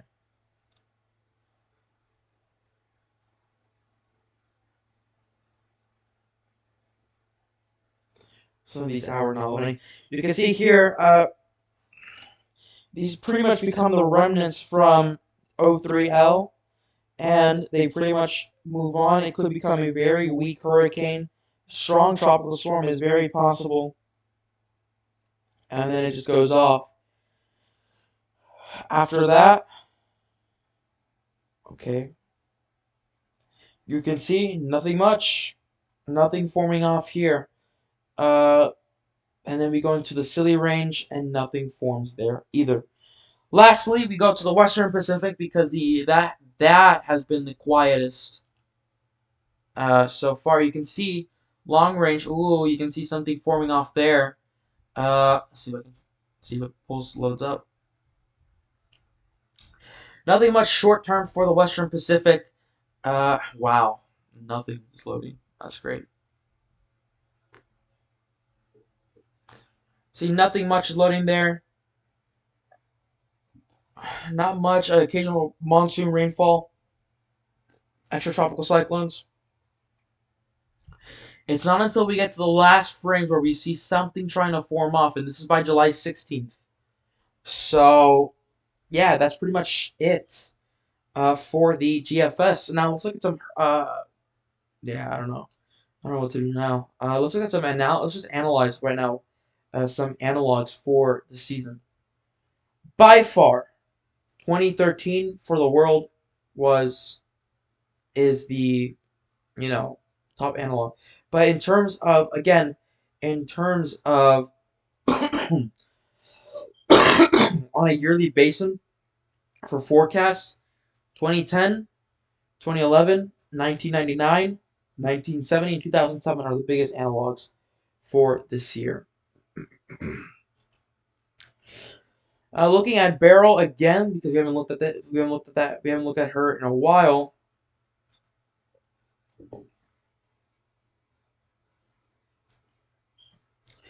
Its structure beginning to weaken off a little bit. You can see something attempting to, like a persistent area of convection as it moves on. The eye getting smaller and smaller and smaller. Persistent with that eye. I don't know. Writing a description for Roman. Okay.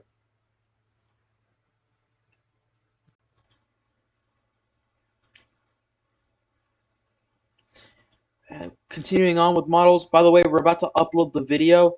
So if you want to watch the video after this, please subscribe, turn on the bell notifications to be notified of every upload we make, or live stream, or short, whatever. Your help, your help was appreciated, and it helps us continue this project. Anyway, speaking of which, you can see, yeah, it pretty much is. The structure is beginning to weaken off. A lot of green here, a lot of light convection, not much convection anymore, and I think this has something to do with the fact that monsoonal, the D max and D minimum, which are completely different things, affect affect all that. And well, now it's beginning to enter into D max, so we'll have to see how. And there's another area of convection there, just there. We'll have to see how this looks. We'll be back tomorrow soon. Just waiting for Felix to finish it up.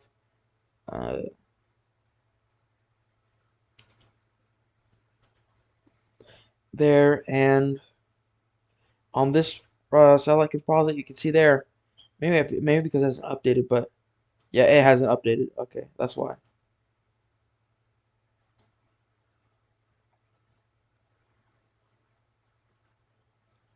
Yeah, new area of convection there. It looks like it's pulsing a little bit. Okay,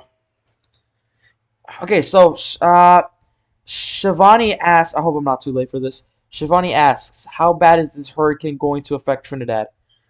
In my personal opinion, I would really say that rainfall would be the biggest threat. Storm surge and rip currents would be the biggest threat. I'm not sure. I'm probably a little bit too late to this answer to that question, but uh, no, I'm not. You just asked this. Okay. So yeah, my personal opinion and my take would be, uh, Trinidad, particularly Trinidad, you're still under a tropical storm watch, I believe. Yeah. So you won't necessarily get. I mean, it's possible you do, but it's not likely that you'll see tropical storm force winds. However, occasional tropical storm force gusts are possible. I think that the biggest threat for you guys would be storm surge, rainfall, and rip currents. After that, I don't necessarily think you guys will be affected as bad as. Why is the text popping out? I don't really think you guys will be affected as bad as some of the other islands will be. However, you're still under the gun. You're still under the gun for getting some type of impacts. So I would say that it won't be as bad as the other islands, but it still could potentially be bad. Which is why your preparation should be completed by tonight, because conditions will start beginning to deteriorate at around 2 to 3 in the morning, and we won't see an end. We won't see an end to that until probably by mid-evening, afternoon to evening night hours. So that's the answer to your question. Yeah, keep those questions coming.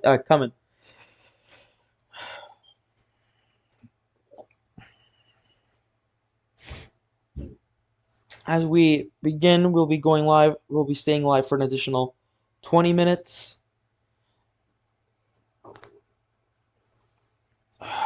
20 minutes, and we will see how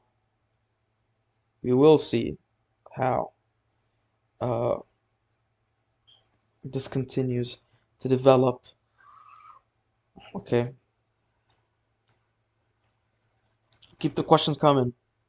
Really love to answer questions. Okay, so I'm back.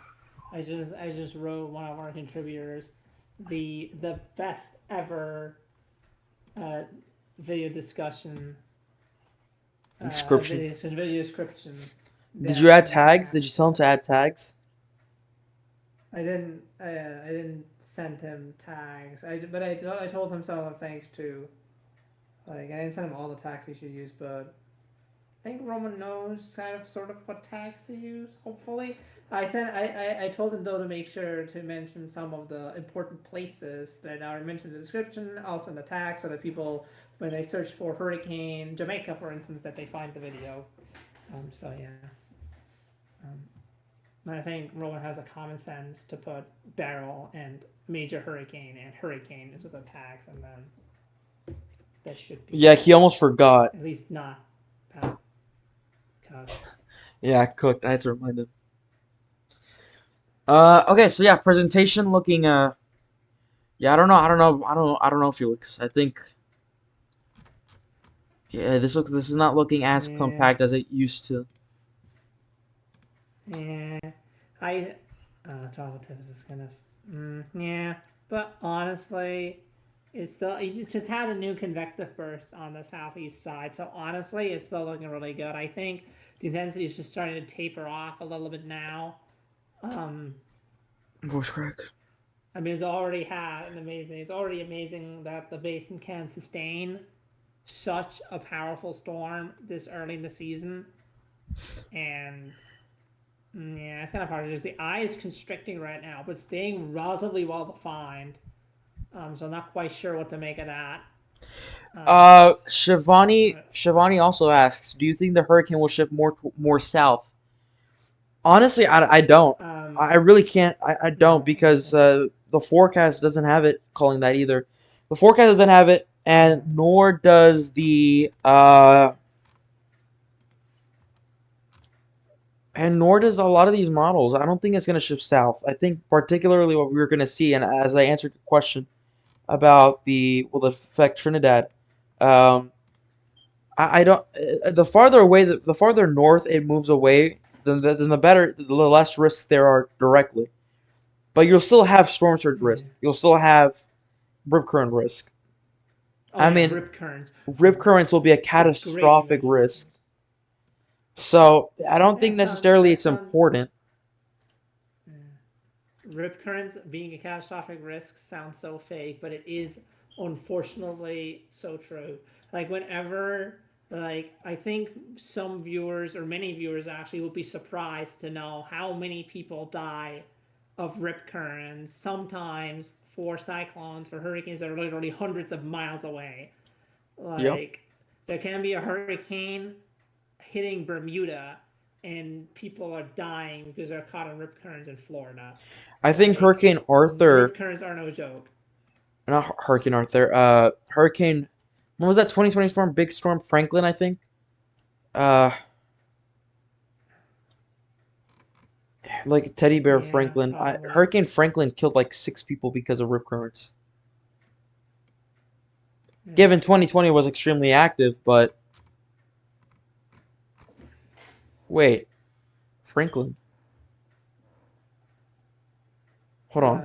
David, I have a question. Uh huh. Do you? Hmm? Huh? Oh, it's What? cutting out again. Go ahead. What? Oh, okay, you were cutting out again. My question was whether we should maybe read the key messages from the National Hurricane Center, or whether you have already done that. Oh yeah, we should. I mean, we're about to end in about 20 minutes, Yeah, but yeah, we should. yeah. Okay, so let's You go want to through do it, the. or should I do it? I mean, you can read it. I'll have it displayed on the screen, Okay. but you can read it. Yeah, I will read it then. So, key message number one is Beryl is expected to remain an extremely dangerous Category 4 hurricane when it reaches the Windward Islands. This is a very dangerous situation, and residents in these areas should listen to local government and emergency management officials for any preparedness and/or evacuation orders. All preparations should be rushed to completion today. On that front, I'm not sure of any such orders for St. Vincent and Grenadines and Grenada. I've not heard, but the government of St. Lucia has um, imposed a mandatory curfew until this storm passes. So until Monday evening, I suppose. So that means all non-essential citizens are expected to remain indoors for the duration of this storm. So it's not an evacuation order, but it's basically a stay-at-home order. And since it's a curfew, I would assume it's also going to be what's the word? It's enforced. It's going to be enforced because I don't actually think it's going to become that bad on St. Lucia where police officers can't be out during the storm. So you better listen to the government and stay indoors if you're in St. Lucia. Anyway, on to key message number 2, which is potentially catastrophic. Hurricane force winds, a life-threatening storm surge, and damaging waves are expected when Beryl passes over portions of the Windward Islands with the highest risk of the core in St. Vincent and the Grenadines and Grenada beginning early Monday morning. Hurricane warnings are in effect for much of the Windward Islands. And let me tell you, the National Hurricane Center does not use words like catastrophic or life-threatening or very dangerous or extremely dangerous. They do not use this lightly. So if they say this, they mean it. They're not trying to be sensationalist, and we are not trying to be sensationalist by saying this. This is the National Hurricane Center's wording, which they use only when it's absolutely true and necessary. So moving on, key message number 3 is relatively short. Heavy rainfall and localized flooding are expected across the Windward Islands through Monday. So do watch out for that. And that can also happen in areas like St. Lucia, which may not be, or in Barbados, for instance, which probably will not receive the core, but could still see impacts from flooding and, of course, tropical storm force winds.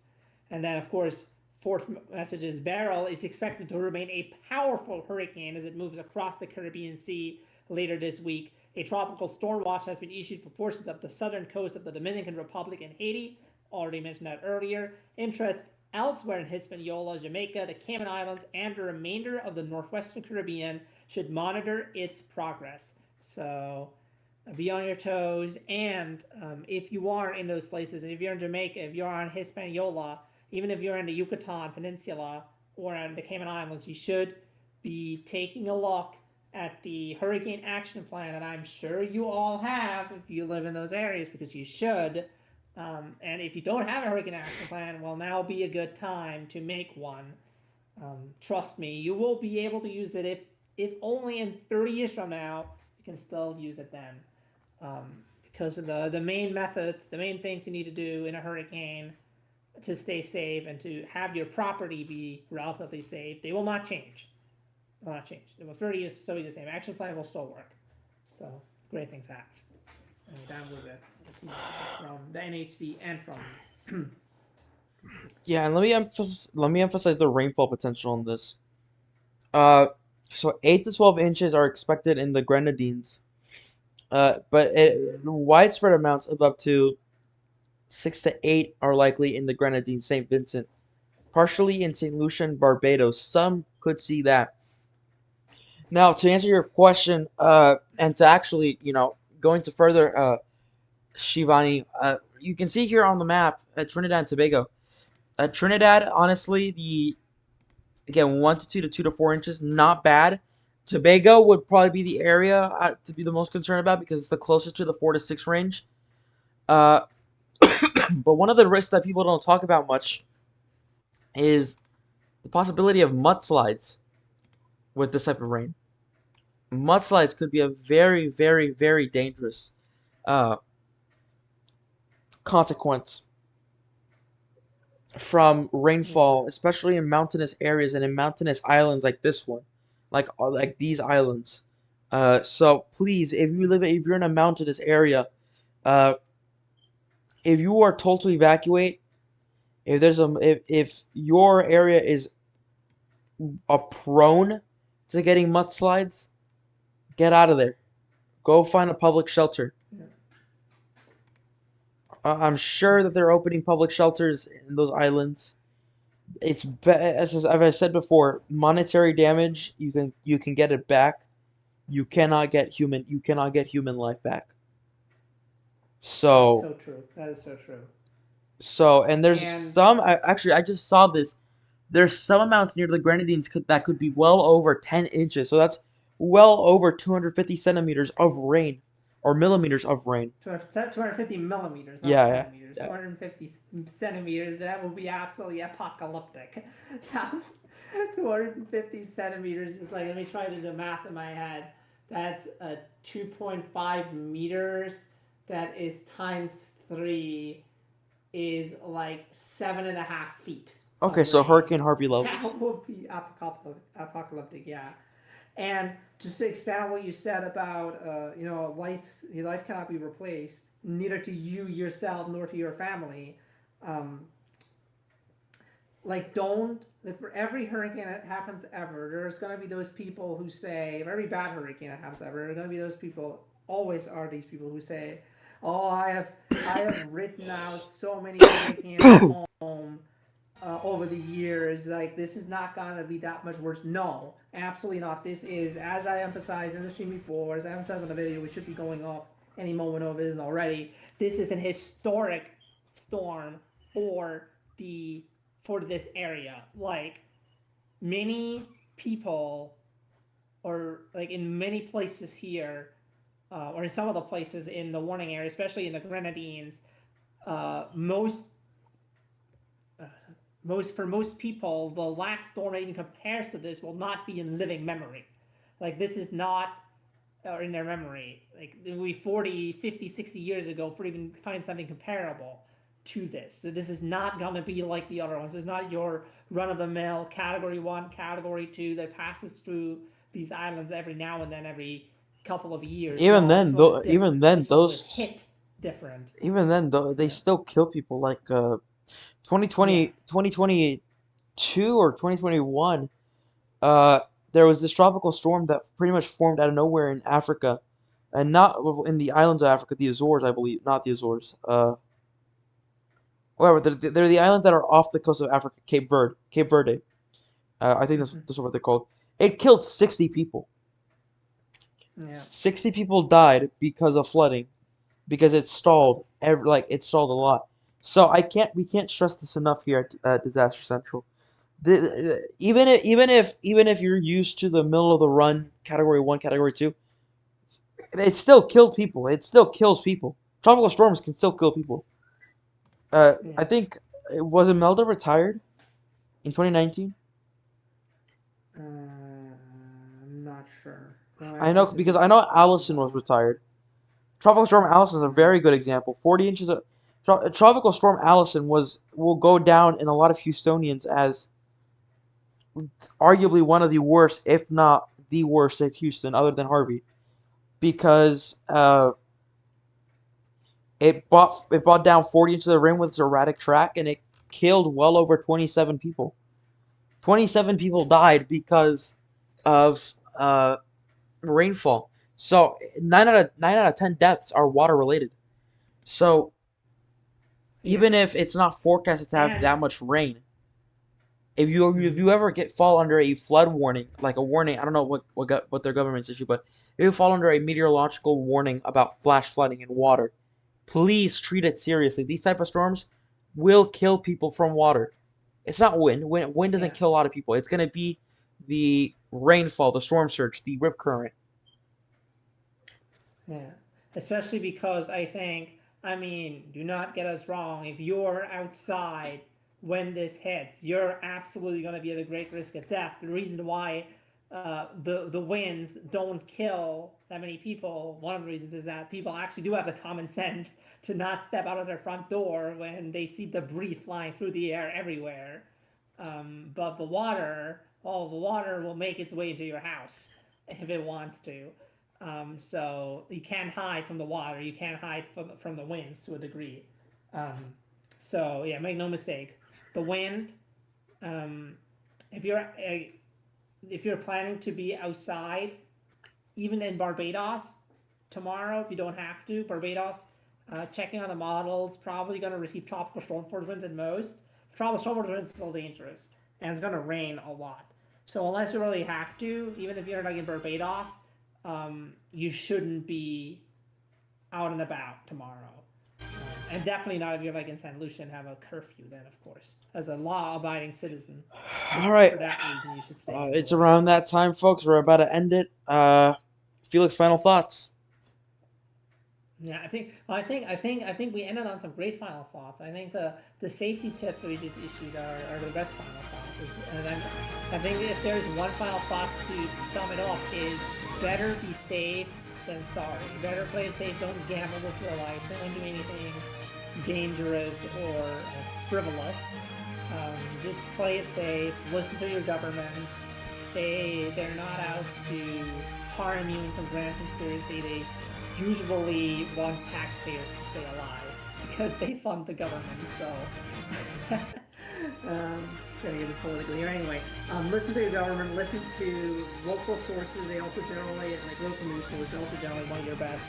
And don't gamble with your life. Stay safe. There's a reason why every video I make about cyclones always ends with the words "stay safe," because that's the main thing that you should, when it comes to these disasters, keep in mind. All right. Well, folks, that has been a Disaster Central production. Felix, you are free to go. Thank you, Felix, and everybody who contributed in this stream. For the moderators in the chat, thank you guys so much. This has been a Disaster Central special report. My name is David Vela, here located in Houston, Texas. We'll see you soon. Stay safe, and remember, it's amazing out there. We'll see you soon. Stay safe there. Good night.